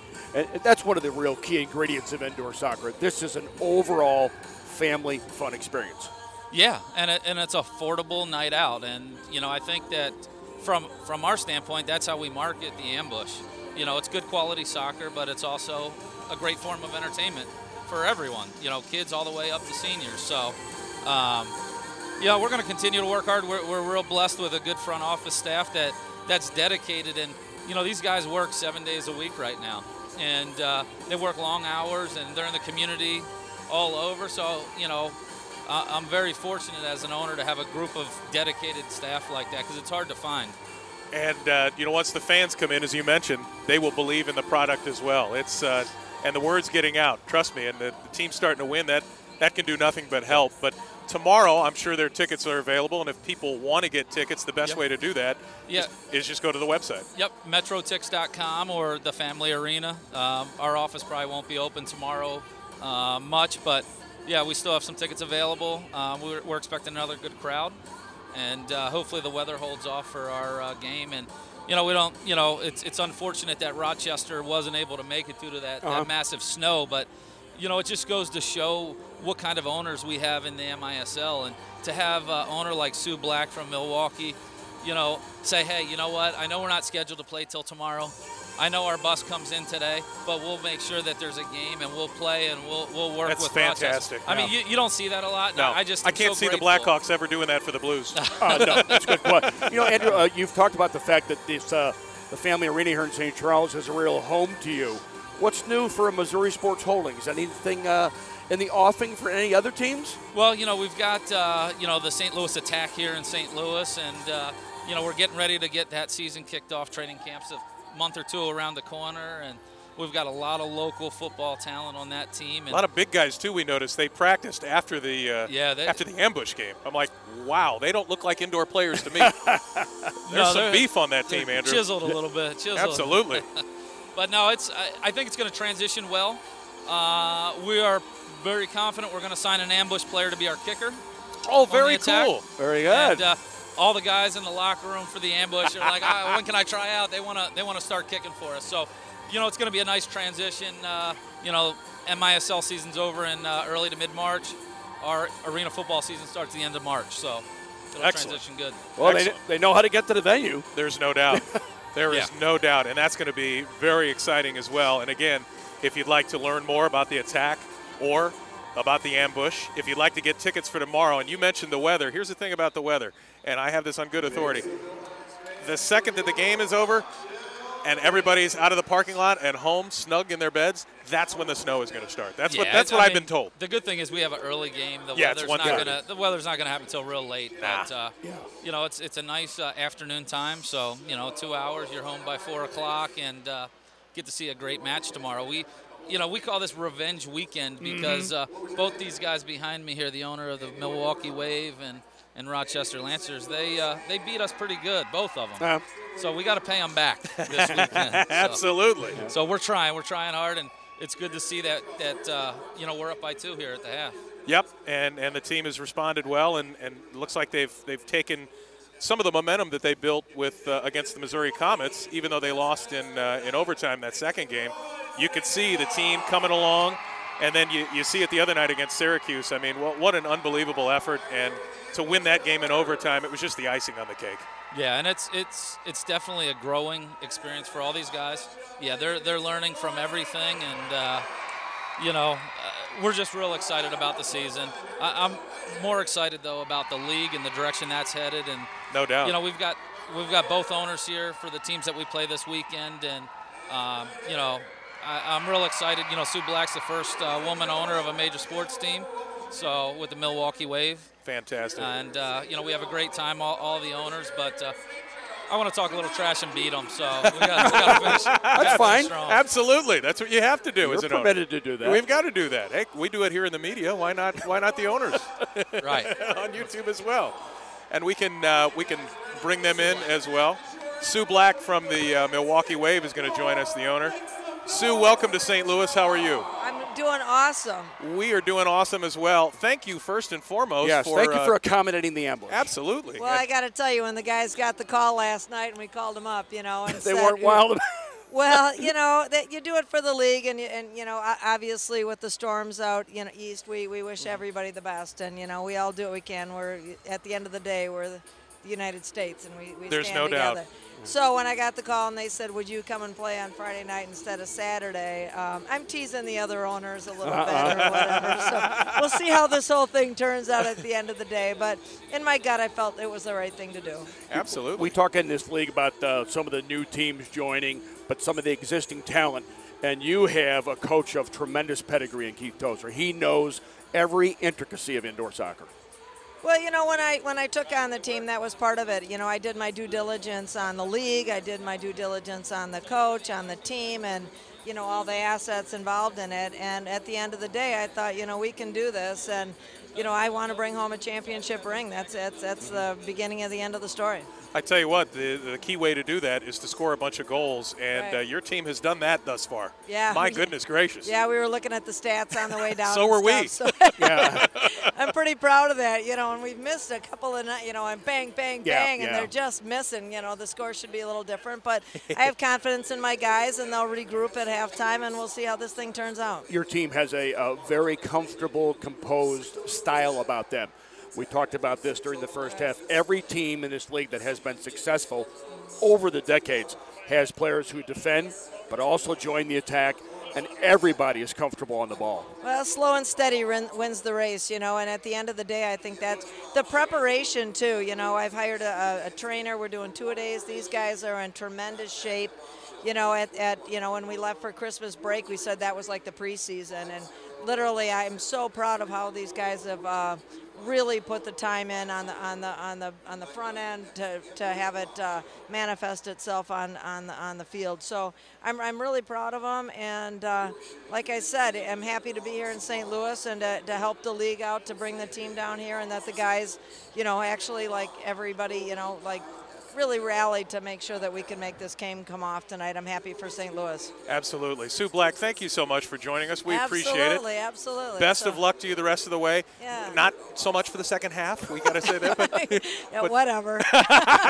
see, I like her. But that's the competitive side Absolutely. of it. That's what makes We it fun. understand. And I I got love to it. tell you, these guys are playing their hearts out. And 6-4. It's a good game. Well, and that's what I'm saying. In indoor soccer, for those fans that are just getting it, it is an amazing game. It's fast, it's fun, it's furious. A lot of points. It's like air hockey, any second, boom, boom, boom. Oh, yeah. You know what I mean? And that's the fun of it. And I'm just proud of the players on all the teams. Enjoy the rest of your time here and have a safe trip out. Absolutely. Yeah, isn't that the truth? Yeah, So, no all right, kidding. everybody, Yeah, go just away. thank you, sir. Just be careful. Yeah, That go. is- Should I say it again? Go away. I think we heard it. Okay, that's fine, Sue. Thank you. I like the rah-rah. Yeah. But Soccer Sam is here, and he's the one that we filled in for tonight. So, of course, I'm teasing him. Oh, because yeah. If they would have played tonight and then tomorrow the team would have been a little more tired, blah, blah, blah. Yeah. So I'm telling him he owes me one. Anyway, here's Soccer Sam. Thank you, Sue. Sue Black from the Milwaukee Wave. Soccer Sam coming in from the Rochester Lancers as he gets his headphones on and set. Sam, how are you? I'm doing great, guys. Thanks for having me. Hey, thanks very for coming much so. on. We talked during the first half about some of the teams in indoor soccer who have an existing identity. There are very few teams in North America who have more of an existing name equity than the Rochester Lancers, dating back to the old NASL days. 1970 won the championship. The history of the players they had, and Not just billiards anymore. Now, back to the St. Louis Ambush on TalkSTL.com. We've started the second half where the Ambush lead the Milwaukee Wave 6-4. Milwaukee Wave with the ball. They're working from right to left on your laptop or your smartphone. Number 23, Victor Quiros. He's got the ball at midfield. Now to Liete. Left side, going to try and unleash that left foot. Turns with the right, and a nice save there by Grork. Grork taking it right off the goal line, and the Ambush able to clear. Chested down off his own goal line. Wonderful Wow. work from Brian Grork. And defensively, this is what the Ambush has been doing the last few games and have been very successful. And then you've got Richie making the saves. Exactly. Find your man, locate him, stay with him. Speaking of Jeff Ritchie, picks up a ball that's in the Ambush zone. Rolls it left side. That's Chad Vandergrift. This one's intercepted by Pablo. Watch him. 2 goals already. Vandergrift, nice slide tackle to block a shot. Pablo retains possession. Yeah, good work to get back into the play defensively because Chad, he realizes full well he gave that ball away coming out of his own backfield. Pablo off for fresh troops. A shot, a foot save there by Ritchie. That ball was going into the opposite side netting. Another wonderful save by Jeff Ritchie. Dow gives chase. All the way back into the Wave zone, and back they come. This is Quiros. Stolen now by the Ambush. They'll take some time. That ball is deflected. Mesley kicked it off of Quiros, and that goes into the crowd. It'll be a restart for the Ambush with 13:24 left here, early third. St. Louis ambush up 6-4. 2 goals from Matt Kimball, 1 from Chad Vandergriff. Both goals from the number 12 shirt, Pablo, for the visiting Milwaukee Wave. Here comes Munoz. He's got numbers. Hangs on to it a little too long, and back come the ambush. Good job there by Vance. Vance to Adamson. Adamson is tripped up. They say play on. Munoz shoots. Another big save by Ritchie. Munoz another left, and Ritchie is right there with the save. Good, solid goalkeeping yet again from Jeff Ritchie. And there's no question as to what Carlos Munoz is going to do when he gets the ball on his left foot. He's going to have a go from anywhere. As we've seen all game now. Luckily, he hasn't been thus far successful in this game. Yeah, in this game. As we pointed out earlier, that 24-4 win last Saturday night in Milwaukee, he had 4 goals. So as of now, he's been silent. Let's keep it that way. Yeah, exactly. Not for lack of effort on his part. He will have a go from just about anywhere on the field. Foul on O'Dane Sinclair. Greenfield will take the restart just beyond the yellow line. And now it's Fabinho. Big shot, and that one is blocked with a left foot by Mike Mesley. Comes all the way back out to midfield. Back into the zone it goes. And another shot is saved by Jeff Ritchie. Ambush trying to clear here. They finally do. And now all the way back to the keeper. He misplays it briefly, Feenstra, but he goes back for it. But Jeff Ritchie with yet another fabulous save. He's been on it. He really has. He is all over Milwaukee tonight defensively. Speaking of Milwaukee, here's Olivero. Left side, off the boards, Ritchie right there. And another difficult ball to handle. Rebounded off the near post boards, wrapping around. Good sure hands from Ritchie. Made it look easy. Fabinho, breakaway, big save, Ritchie again! Unbelievable, Jeff Ritchie. Absolutely phenomenal, Jeff Ritchie in transcendent form. Whew. Got the foot down there. Uh-oh. It's a one-on-one. Ritchie again with the save. Somebody give him some help. Oh, here come the wave. Jeff Ritchie. The wave is all over the ambush, and Jeff Ritchie's been up to the task. He's made 4 or 5 saves in about the last minute and a half. He really has. This last one-on-one from point-blank range. Restart goes high. That ball's headed away. Yeah. Pablo. He got his hand to that as well, Joe. Wow. Pereira. He goes right side. That shot is blocked. Bennett with a shot, and another save by Ritchie. The ambush having trouble here. Finally clear it, but not all the way out. Now they come. Here's Adamson with a little bit of speed. Kicks it right side. That's Hobson. Hobson gets pushed down, and there is a call. And Pereira doesn't like it. Foul against Nicholas Pereira. No need to foul there. Kyle Hobson really didn't have any real decent alternatives, but he fouled, and they win the ball in the restart. And it's at midfield. That's where they restarted. Back to Jeff Ritchie. Plays it to the yellow line with his feet. Kicks this one all the way into the box, and that's an easy save for the keeper, Marcel Feenstra. Feenstra's going to put it to his feet now. Kicks it to midfield. Vance trying to steal. He does for just a moment. And now the ambush retained possession. That's McSheehy to Roach. Roach goes left side to Vance. Vance over there to, that is Vandergriff. Nope, that's Antonia. I knew it was one of the two. Now Vandergriff has the ball. Cannot tell those two apart. They look alike. Somebody needs to grow longer hair. That's what I'm saying. Well, you know what, Joe? They're both in the low 20s, 21 and 22. 22. It's hard Get to a single digit on Antoniuk or Chad. There you go. Mattingly now kicks it in. Liete intercepts. He's got a head of steam. He comes up. It's 3-on-3 for the Wave. They slide it right side. Pablo goes wide off the boards. Looked like a design play. He was trying to kick it to himself. He would rebound that either to himself or to the other forward standing on the penalty spot. Here's Roach. Roach loses the ball. It goes all the way back to the Wave keeper, number 1. That's Marcel Feenstra. A good effort by Mike Roach nonetheless. If you're one-on-one with that last defender, don't even think twice about taking him on. Watch the Wave here. Munoz is there, tries to get a left foot in the box. Nice shield there by Grork. And Grork comes back with it. He goes left side to Dow. Dow 2-on-2 with Grork. Dow moving in to his left, back to his right, to his left again. Nice moves. Now back to O'Dane Sinclair. He's going to slow it just a bit. Sinclair loses the ball to Munoz, and Munoz, again, pulling a Greg Louganis, and he's going to get the call at the yellow line. I got to say, he's very good at it. Quite adept at it. He's very good at it. Not sure if that was a foul or not, but he sold it. And he comes back just deep enough to stay involved in the game. He finds if he's not finding the game up top, he'll come back, get a little deeper. A little bit. Yeah, start to get involved a bit there. Here's Greenfield at midfield. And back it bounds. Munoz, left side. Head of steam. Shot off the boards. Ambush clears. That is Schmerman. Now he gives it up. Shot there is deflected by Schmerman. Tries to get it out. Dow trying to clear. Another shot. This one goes high above the glass, and it's a good thing it did because Fabinho there had a clear shot to the net. He was ready to pounce. But once Milwaukee gets that composure and keeps it, they could be very troublesome in the offensive third for any team in this league. Love to see the ambush score the next goal here because this next goal is going to be pretty big.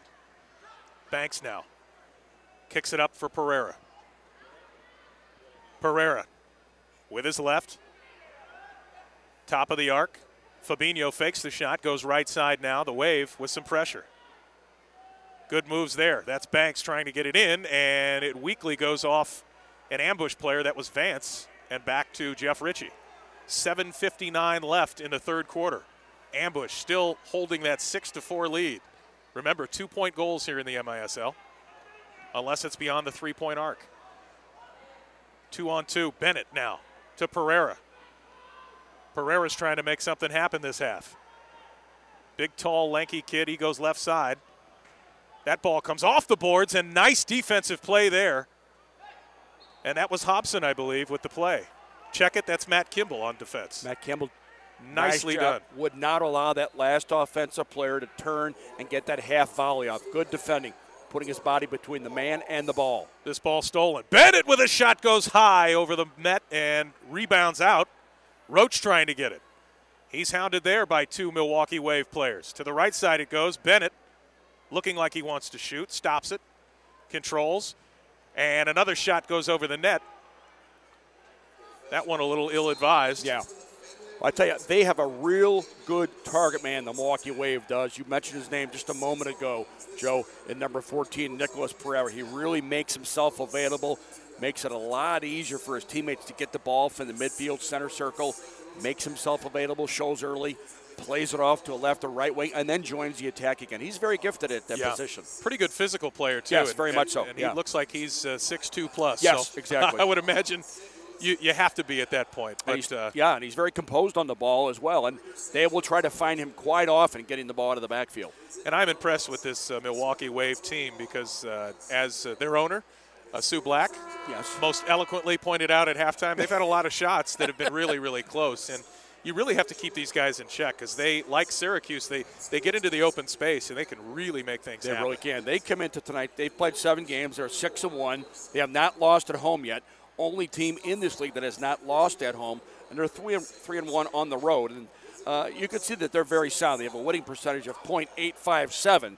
They're 6-1, so they have tons of name awareness and equity in indoor soccer in the United States, as does their coach, Keith Tozer. And he's always pretty much taught the same way. Be calm, composed in the backfield. If it's on, go long. If it's not on, play through the central midfield. Here come the ambush. Dan Antoniuk trying to work it into the offensive third, kicks this one all the way back, and luckily Ritchie sees it. He's going to play it up, and now it goes right side to Mattingly. Mattingly brings it up, kicks this one out of play where that glass is low. There's no glass there. No glass. Because a lot of players in this league will try to send a ball from right back or left back off those near post wall boards so that it rebounds down to the target player who can there protect it with his body. But you've got to get it in deep enough because along those half boards, as you mentioned, no glass, and it makes it really tough. Liete now, midfield. He's got some speed. Kicks it up for Pablo. He misses it. Luckily, Vandergrift back with it. Trying to kick it out. Stolen there.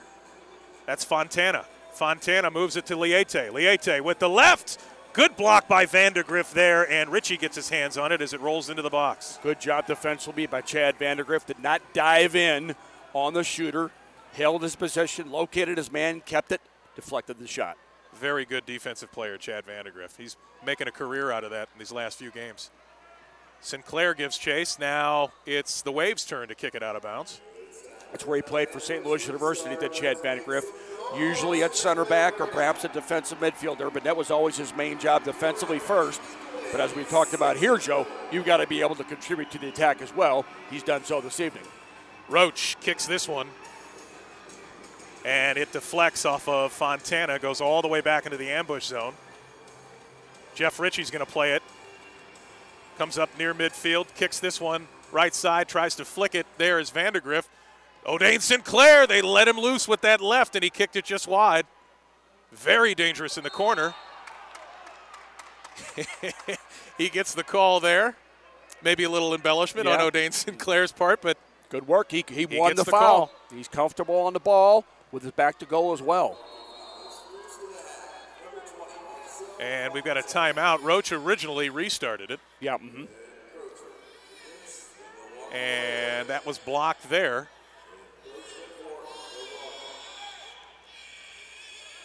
By the Milwaukee Wave, as you can hear the sound effects in the background. Two-man wall for the Milwaukee Wave, just beyond the three-point line to the right of the Milwaukee Wave net with 5:33 left in the third quarter. St. Louis ambush up 6-4. Roach, top to Vandergrift, and he didn't do what he wanted to do there. Kicks this one way over the top of the net, and that's unfortunate. Chad thought he was flighting that ball as opposed to shooting it. Just dipped his body back far enough to get it over the top of the goal mouth. Here's McKinney now for the Wave at his own yellow line.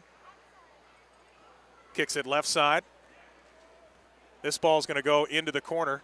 There's a guy we've been talking a lot about. That's Pereira. Pereira comes back to Greenfield. Three-point land here.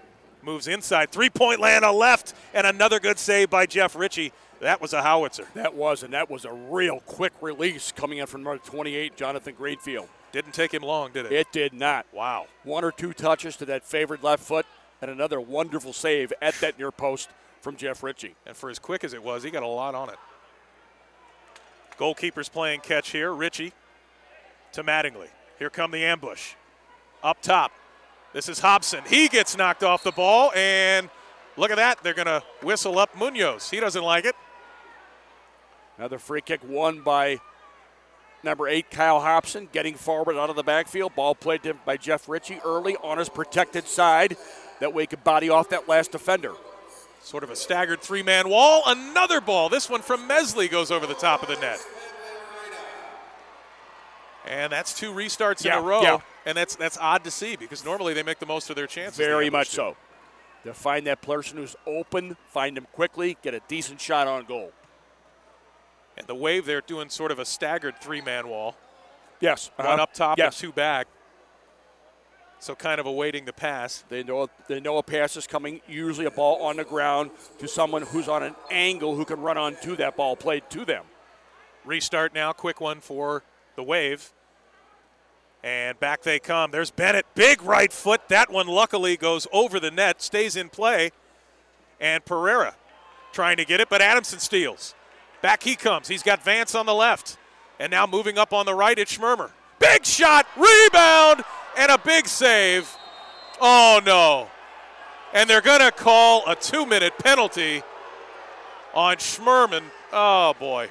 That is unfortunate. Goalkeeper made the save, and the ball came out. Yep. And Schmerman trying to jar the ball loose. And Schmerman gets rung up for the 2-minute penalty. I'd have to see that play again. So he'll be sent off. Let's see if we can get a better feel for it on the There's replay the rebound. screen here. In comes Schmerman. No. The crowd voicing their displeasure. And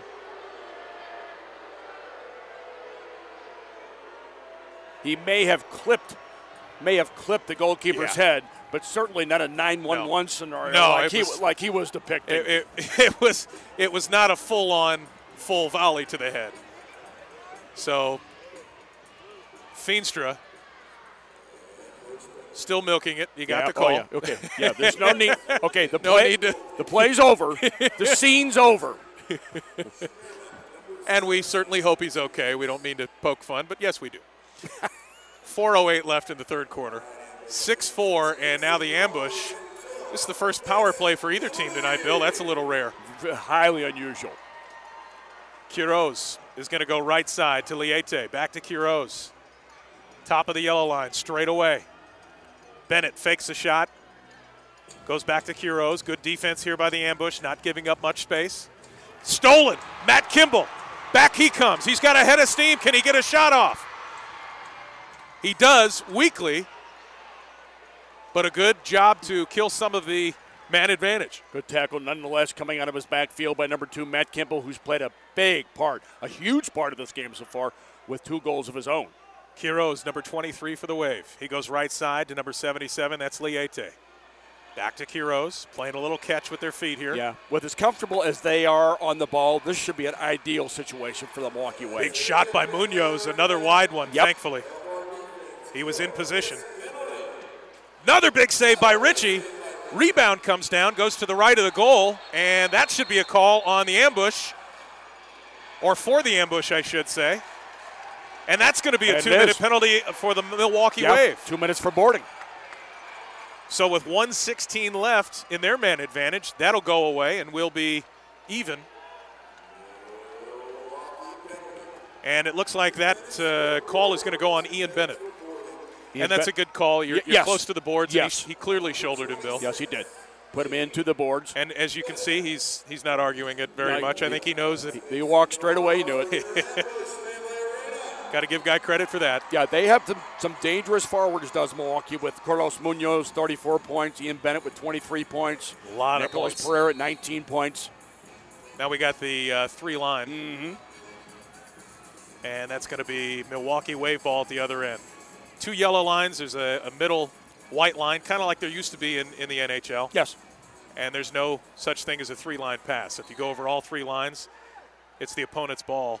This is what Daryl Durant did not want to relinquish to this team, any kind of free kick scenarios. No. Liete. And now we've got, they say they've taken too much time for the kick. Get the ball restarted. That's a break for the ambush. Wow. Too much time to restart that ball. That's a turnover and a big one. We're bringing out the rule book in an entire 1-minute scenario here. There's no doubt. We're seeing it all. Mesley to Ritchie. Ritchie plays it up to O'Dane Sinclair in front of the Milwaukee bench. Vandergrift, if he can let one go, off the boards, and there's nobody on the right side but Pablo, and he kicks it back to his keeper, who calmly plays it with his right and then boots it out with his left. A nice play there by Marcel Feenstra. And now the ball will make it all the way into the ambush zone. Ritchie will pick it up. He rolls it right side. Head of steam is McSheehy. He's got Hobson there. O'Dane Sinclair now with the ball to Hobson. Hobson in the corner, off the boards in front, but nicely cleared by Pablo, number 12 for the Wave. Yeah, the ambush will have that advantage for just a few seconds, Joe, and you can be assured if they get the ball on a free kick scenario, they're going to call timeout. And talk about it, no doubt. Sure. Been very adept at that. Yep. 1:59 left in the third quarter. The ambush clinging to a 6-4 lead. Again, 2-point goals here, so it's a one possession lead. Here's Mattingly. They've killed off their power play, and they have 38 seconds of their own man advantage. Here's Grork. Left side to Schmerman, just out of the box. Left foot! Looked like a handball, but they're not going to call it. Play continues. Schmerman, along with being difficult coming out of the backfield, has a very powerful left foot of his own. And we've got a whistle here. And that's going to be a restart for the Milwaukee Wave. Pablo to Greenfield in his own zone. 20 seconds left on the man advantage for the ambush. See if they can get something going here. Stolen. But now back come the ambush. It's Mesley. That ball is stolen. Almost a dangerous play by Antoniuk. But he gets possession of the ball near the yellow line. He's got Mesley on the right. He goes left for Grork. Grork. Back to Antoniuk. Right side. Out of the box now. And we are even aside. Grork back to Mattingly, a shot, and that one was seen pretty easily by Feenstra, and it's cleared all the way into the ambush zone. So nobody able to convert on the power play. The man advantage there. And it goes all the way back into the Milwaukee Wave zone. That's Quiroz. Here he comes at midfield, number 23. To Liete. Liete directing the troops. Big shot and another save. Great positioning again. Jeff Ritchie.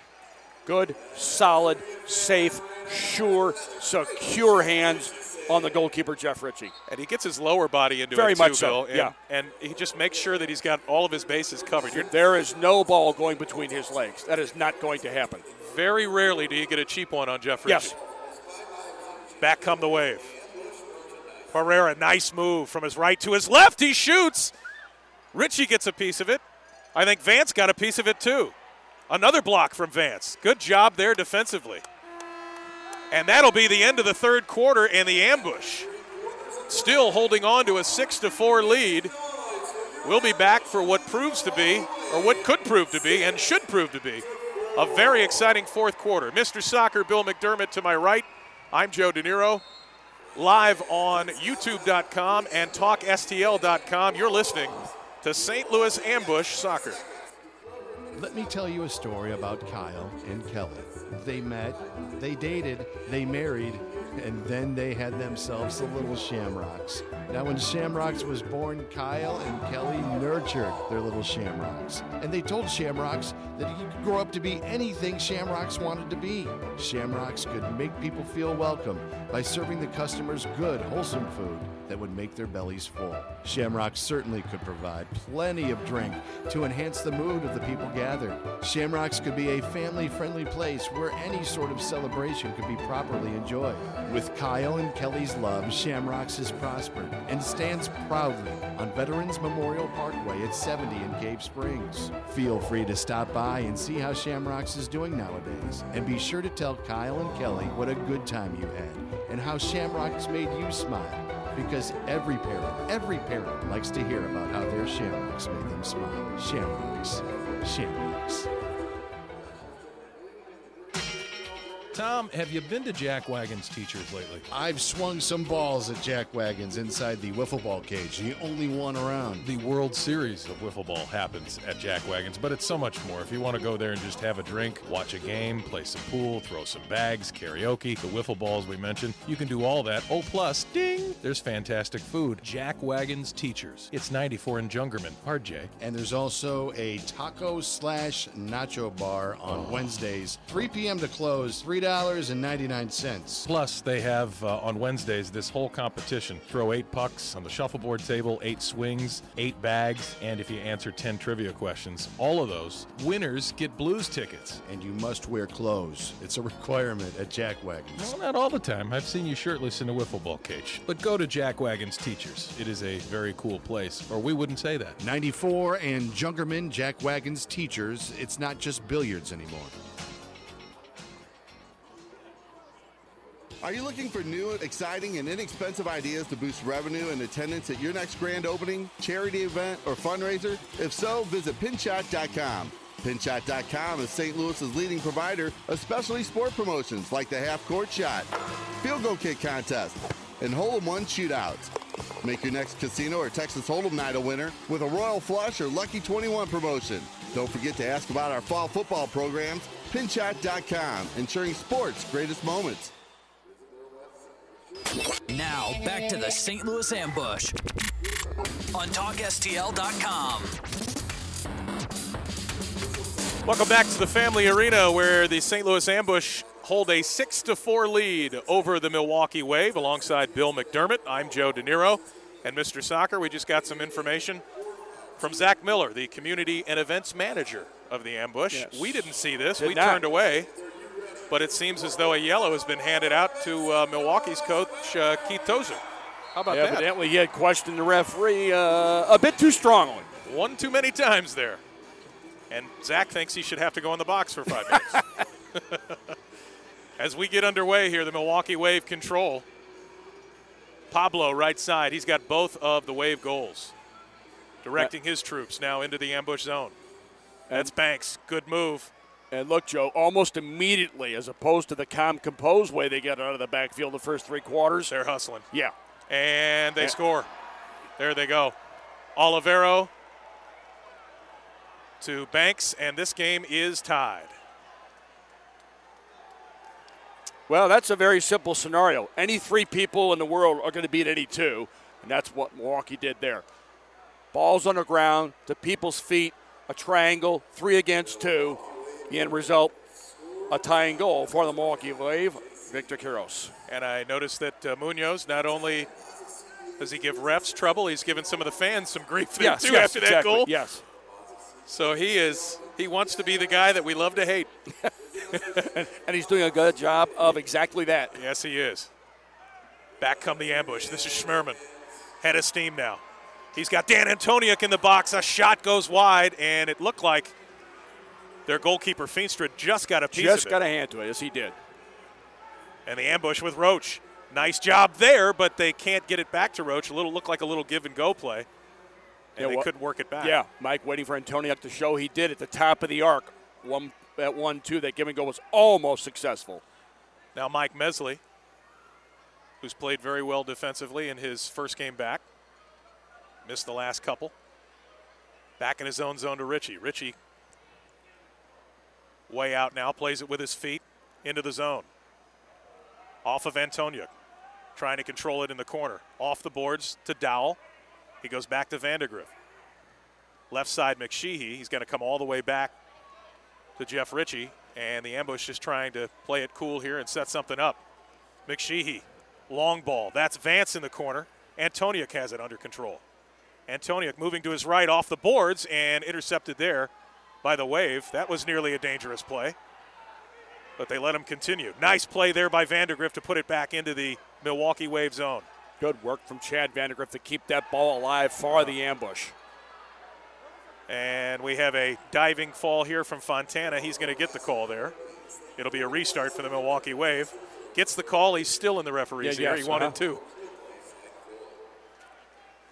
So with 13:04 left at the Family Arena, we are tied at 6. That's 3 goals for both sides. 3 2-point goals. No 3-pointers this evening. Yet, hopefully the ambush can put the chalk on that board.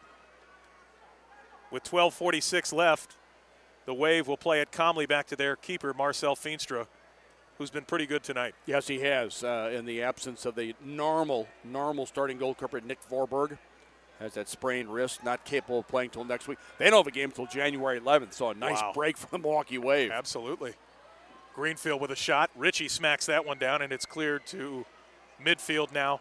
Quiros goes all the way back into his own zone. Here's Pablo with 2 goals tonight. Nice move with the left. A 3-point try. He scores. I spoke too soon.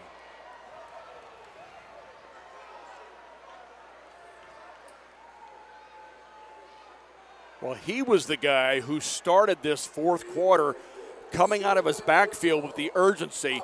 This time he comes from the right back position in on an angle to the central part of the field with a left-footed blast that beats Jeff Ritchie and would have beat any goalkeeper in the league. I was just going to say nothing Ritchie could do on that shot. That was perfect. Splendidly struck by number 12, Pablo.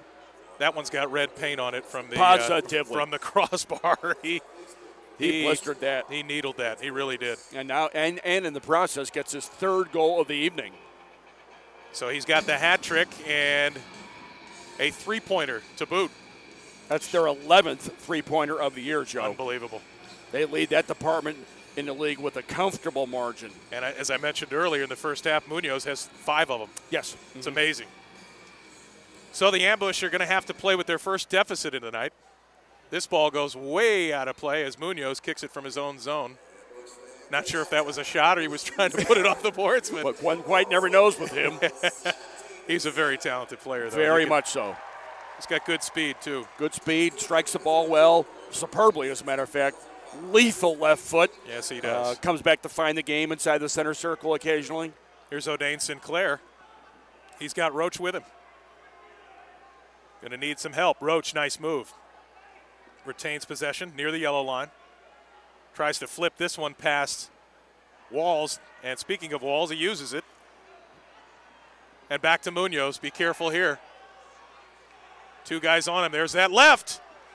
And Ritchie is right there for the save. And you know he's coming in onto his left foot off that right wing. That's exactly what he's going to do. Now Walls has been injured. He's either he fell or something happening away from the play. Looks like he's holding his throat, upper chest area.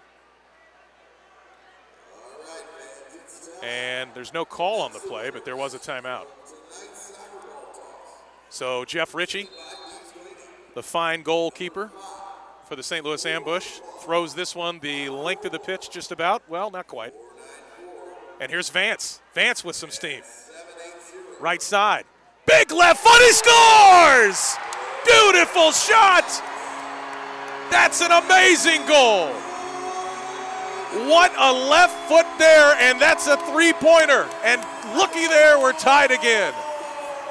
I barely saw that one, Bill McDermott. Vance. What a blast. That was a bomb.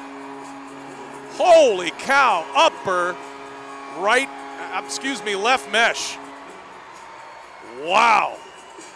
What a blast from Tim Vance, who started the play, got involved defensively. Ball rebounds out on that right point, and he hits it first time in behind Marcel Feenstra to tie it up 9 apiece. Holy cow. Bombs away from Tim Vance. That was Powder River. I think actually Vance gets the assist. I think they're going to give that to Corey Dow. Dow. Okay. But it happened so quick, we didn't see it. That was very O'Dane Sinclair-like. Wow.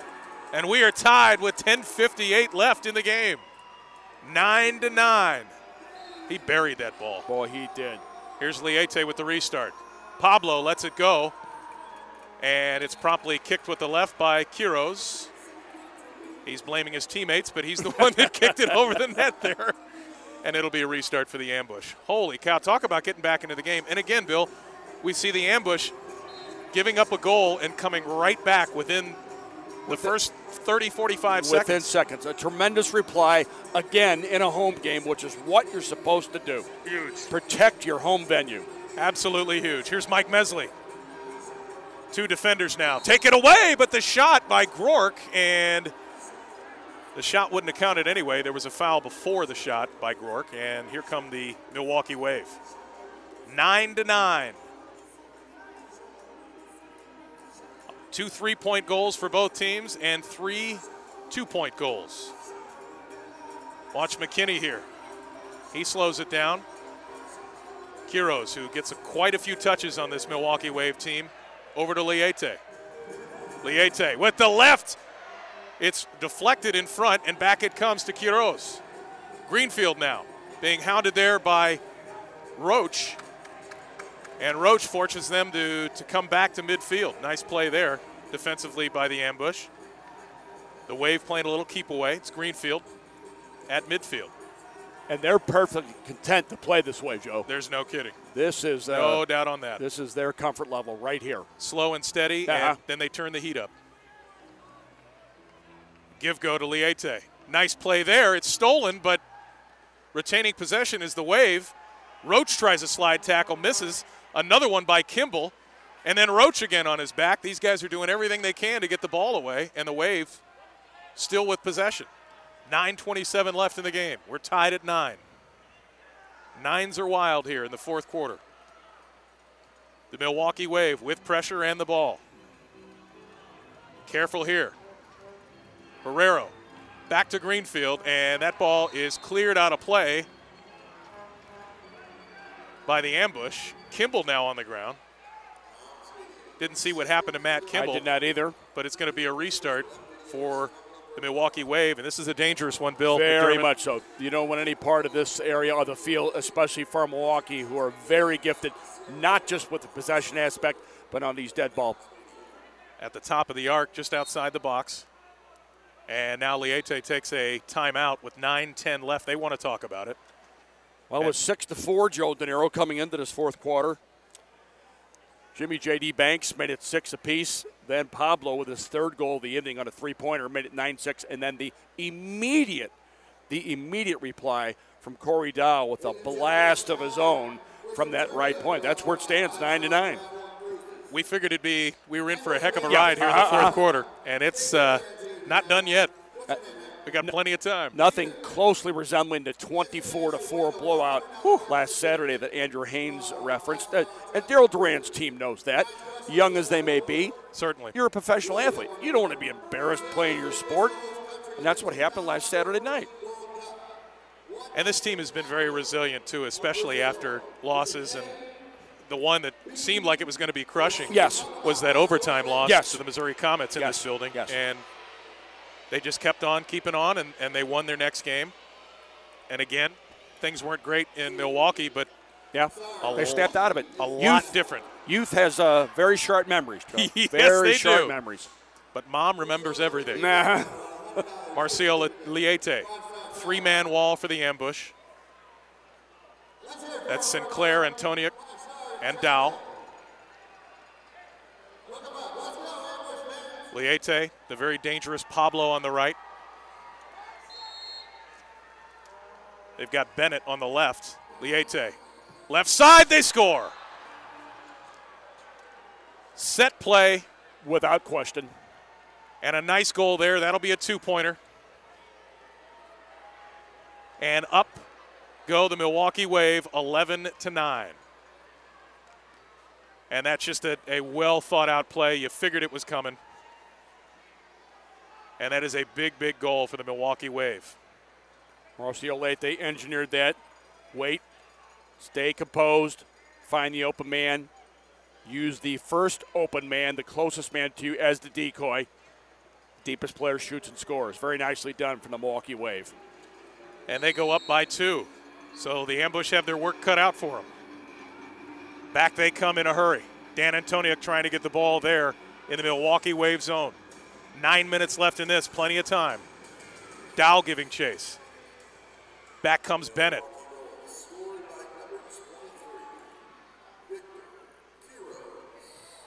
Here's a big shot by Bennett. And again, this team not afraid to shoot the ball. Luckily, the crossbar, the goalie's best friend, took care of it there. Here's Antoniuk in his own zone. And then Ian Bennett in the open field, and he gets into the open field so often, Joe, because of his quickness. Gets it behind defensive core on a regular basis, does number 26, Ian Bennett. And the Milwaukee Wave goal credited to number 23, Quiros. Victor Quiros with his first goal of the game. And a hell of a shot. 8:16 left. The ambush down by 1 goal, 2 points, 11-9. And we get a whistle here as the ball goes out of play. It'll be Milwaukee Wave ball in front of their own bench. Yeah, big weekend for the St. Louis Ambush with this game tonight. Chance for 6 points at home at your home venue tomorrow, as we mentioned, 1:30 against Rochester. Tickets still available for that one, stlewisambush.com or Ticketmaster. Tickets start at $15. You can sit on the glass for $30. Yes, you can. Get real close to the action. And the closer the better with this game. It is something else. The speed is amazing. Back to play we go, 7:45. Their goalkeeper, that's Feenstra, kicking it all the way into the ambush zone. Guy we've seen a lot of tonight. Big number 14, he's got to go all the way back to his own zone. That's Pereira. Yeah, he really makes it so much easier to get the ball to the backfield. Good play there by Mike Mesley defensively. Ambush with a little bit of speed, and unfortunately that ball is intercepted, but we've got a whistle. Frank Rourke won that foul. Had the ball on the ground at his feet, going to slide it long. Clipped at the very end. Lucky there because the Wave picked up the ball. Ambush gets the foul. Here's Roach, back to midfield. That's Hobson. Hobson goes left side to Mike Mesley. Number 13, Mesley. Back to John Sherman. Ritchie now with his foot. He's going to kick that ball all the way down the field and over that unglassed portion of the boards. It'll be Milwaukee Wave ball, so a tough turnover there. 7 minutes left, still plenty of time for the ambush. Down by 2 points, which is 1 goal. Or they could go up if they bang in another three-pointer. We're going to get a timeout here. It's like Daryl Duran wants to talk about it. But the pace of this game has been very, very interesting. It's a stop-go. Yeah, yep, and pretty much up and back. Both teams content to keep it when they can. Wait till it's on. In particular, Milwaukee. But when they started that fourth quarter, Joe, we both pointed it out. We noticed it immediately. There was much more urgency in their play. No doubt. And, of course, I had to be the guy to mention no three-point goals yet. And who gets the first one? Of course, the Milwaukee Wave. Of course. But back come the ambush with the three-pointer of their own to tie it up. Within the last 2.5 minutes, the Wave have given themselves a 1-goal, 2-point cushion. Yeah, 2-point cushion. Number 23, Victor Kiros, who, as you Heck of a pointed shot. out earlier, Joe, he's very active for the team in the backfield. They really look for him. He's usually the guy to find the people going for it. He's the last guy to touch it in the backfield.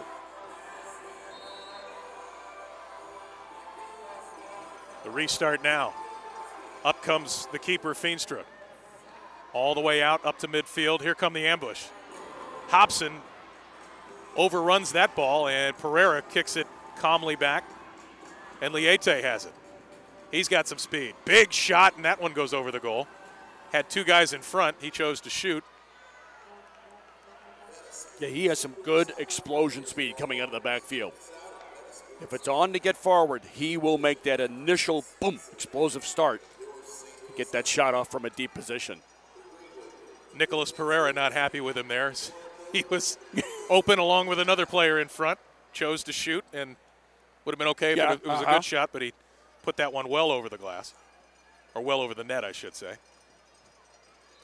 Here's McSheehy, the restart for the ambush. 6.5 minutes left.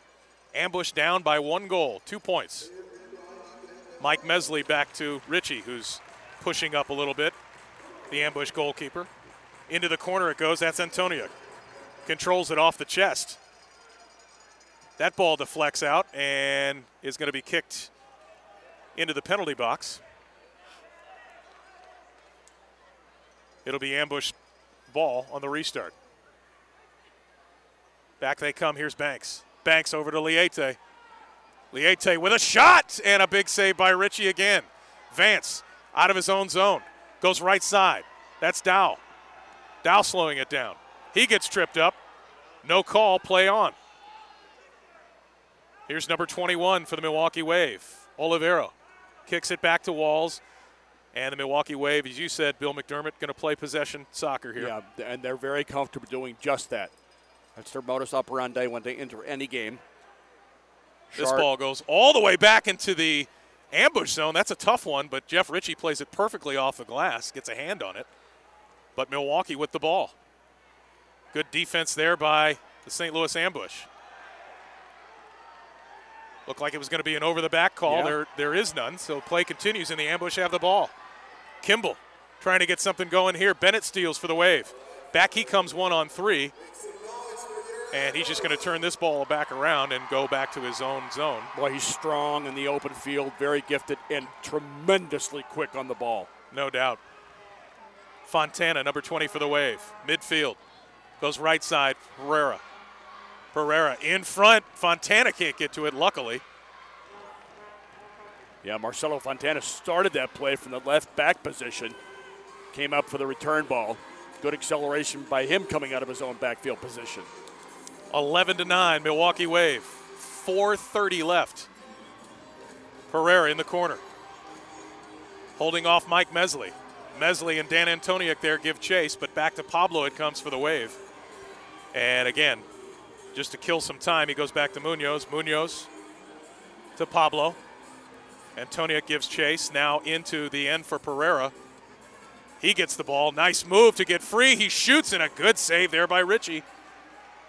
Nice job to create the open space there for Pereira, and he got a shot. And a good look at it was Jeff Ritchie. He's very difficult with his back to play.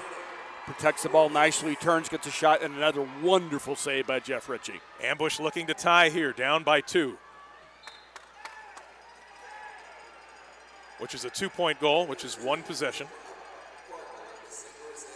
And now the head coach of the Wave not wanting to give the ball back. Finally does. Clock was stopped. It's okay. Ambush ball. This is Mattingly to O'Dane Sinclair, who's been relatively quiet tonight. Back to Mattingly, and just toes this one over the top of the net, trying to put it on net. Sinclair doing his job of bodying off that last defender, keeping the ball, holding it, waiting for someone to join. It was Mattingly. Feenstra, their goalkeeper, kicks it all the way down. Mattingly gets control, kicks it back to his keeper, Ritchie. 3:35 left. Time now starting to become a factor for the Ambush. Still time to squeak one in here and tie this game up. We'll take two. They're small. Yeah, back get level and talk about doing something exactly. else. Kyle Hobson to Ritchie. That's number 17, Richard Schmerman. Schmerman to Hobson, off the boards, and it rolls into the Wave zone. Feenstra picks it up there. And he's going to throw this one as far as he can, and look who it is. It's Pereira. Yep. Pereira, nice pass. Left side, Vandergriff is there, though. Leite, a move, and a nice play by Vandergriff to kick that ball out of trouble. Good recovery defensively. But back come the Wave. Yep. And Vandergriff makes a very good play in the defensive zone, as he has been known for these last few games. Mm-hmm. He's really, really patient. Very much so. Good with the sliding tackle as well. So the Ambush with 2.5 minutes left. Need to get some space here and knock one in. Perhaps another overtime game. Maybe, Joe, because this is a difficult team to play against when they have the lead.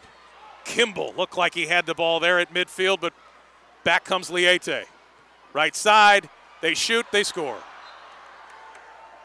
Well, Leite made that play possible entirely on his own. Comes forward from that left back position, works the 1-2, and perhaps Milwaukee gets that insurance they were looking for. 13-9 with 2:11 remaining. Not the prettiest goal you'll ever see, but it is effective. And it counts. And a nice play, a good rush there. Yeah, the good old 1-2 coming out of his own backfield. Went right at the last defender, came in very deep in the offensive third. Played that last offensive player alongside of him, worked the 1-2, and more or less just chested the ball in behind Jeff Ritchie. And it looks like the Ambush getting ready for the sixth attacker. To which I say, why not? Positively. Down by 2 scores. Down by 2 scores. You're playing at home. You have a chance to get some points at home this weekend. That's exactly what to do. First time we've seen the sixth attacker here at home. Pat McBride oftentimes said, I wonder what would happen if I started a game with the sixth attacker. Interesting thought. I said, Pat, in essence you have with Slobo, so what difference does it make? This is true, because he was going to come out in the offensive third eventually. No matter who told him otherwise. I'll never forget Steve Petcher the first time he saw Slobo run up to the center circle. He changed colors. He goes, where the are you going? One of a kind, Slobo Ilieski. Slobodan. Missed by everybody, Yep. that's for sure. Everybody he touched. I think we talked about this in the home opener, Joe. Not just a gifted goalkeeper and a wonderful guy, but in the overall panorama of characters in St. Louis sports, not just indoor soccer, but in St. Louis sports, he ranks way up there. Agreed. He was something else. Boy, could he fly. Man. So Chris Mattingly, the sixth attacker for the St. Louis Ambush. They need two two-pointers to make this level. So here's Mattingly at midfield. That green jersey. Yeah, and you know, if there's one thing that indoor teams work on at trading, it is without question this aspect of the game.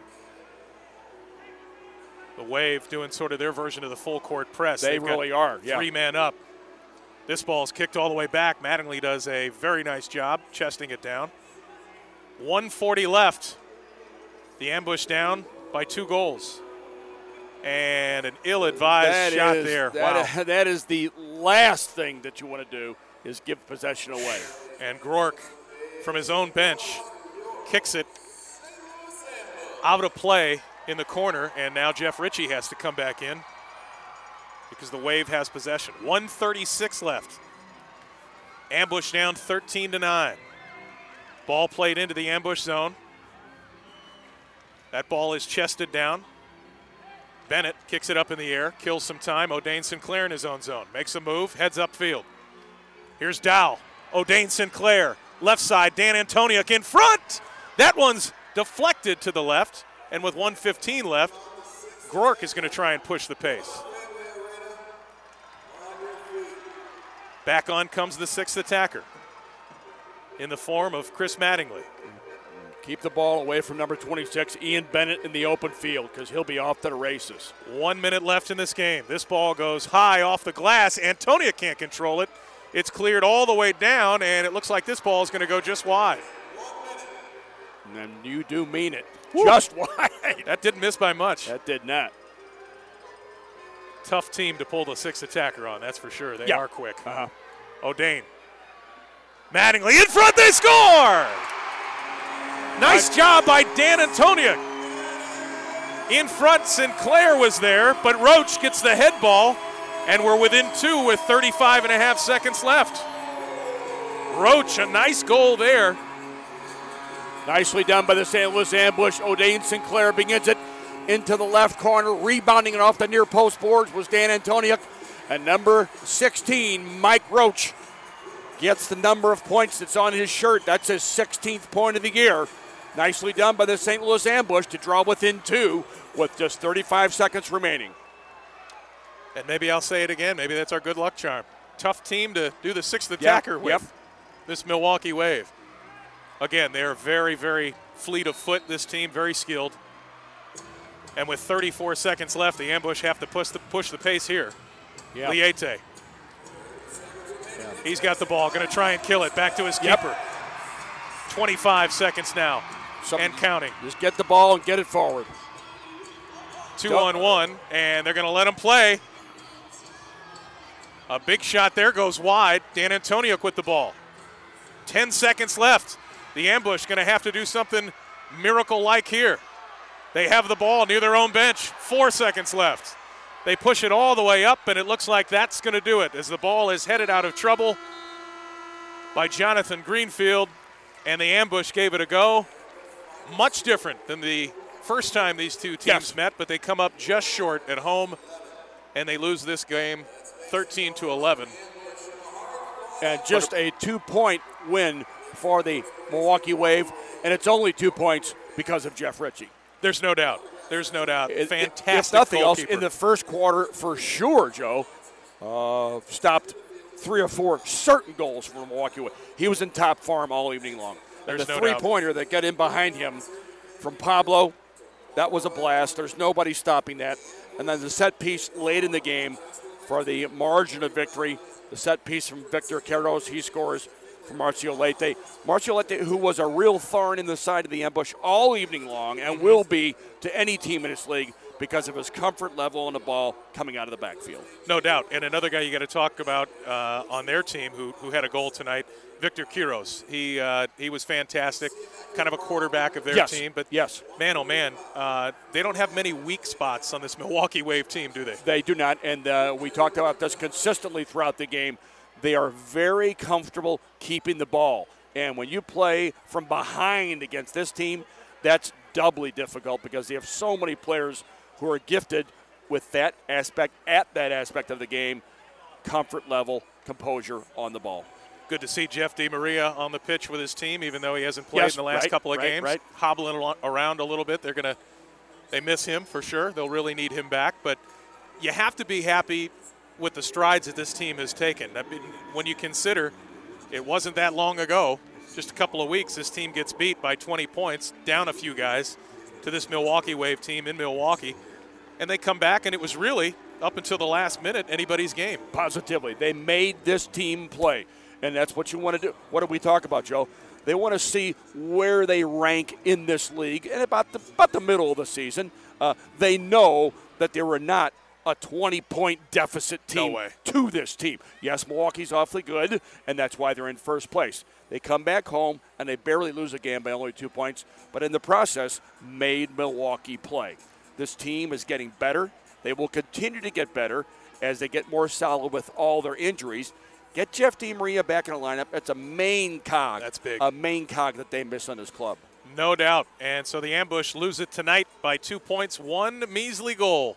13-11, but played very, very well under the circumstances and much better than they did the first time. And as you said, Bill McDermott, they're coming along, and this team is improving, and that's what you look for when you're a brand new team. You're probably not going to win a ton of games, but they're making these games close, and they're not getting blown out a lot, and I think that's key. Exactly right, and they're doing the right thing at home. They're entertaining. They're playing well, and we talked about this with the home opener, Joe.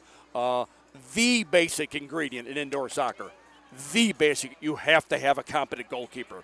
And I think they found that in Jeff Ritchie. There's no doubt. That's a guy that can be your sixth man and can definitely do the job when he's in the box, out of the box, whatever you need him to do, with his hands, with his feet.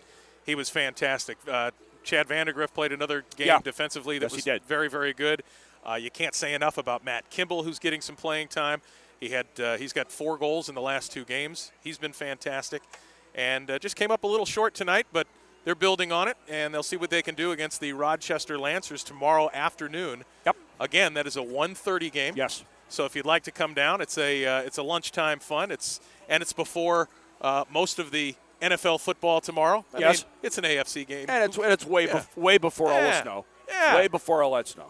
Exactly. And they can't be right No. with that prediction of 12. What are we, in Anchorage? They never are, Bill McDermott. Great to have you again. Fun to be here, Joe. Thank you as so always, much. Fun working with you. Fantastic job, as always. Again, the St. Louis Ambush, they come up short tonight, 13-11, to a very talented Milwaukee Wave team. And our thanks again to both Soccer Sam, who we're going to see tomorrow from the Rochester Lancers, and big high fives to the first female owner, Sue Black, to the Milwaukee Wave. She was spunky and cocky. I like that about her. But, again, thanks to her and the Milwaukee Wave for getting this game in. And, Joe, you've been doing this for many years. How many times at halftime when people say, listen, we're going to have 3 people come up for an interview, does it ever work? Usually 0 out of 100. So that was fantastic. And our thanks to owner of Missouri Holdings and the Ambush, Andrew, as well. And very, very fun for all of us tonight. Yeah. We just came up a little bit short. Yeah. So we will see you again, and you will hear from us again tomorrow. Again, you can go on YouTube and watch the game, but better still, come on out and grab some tickets. They start at $15. Still plenty available for tomorrow.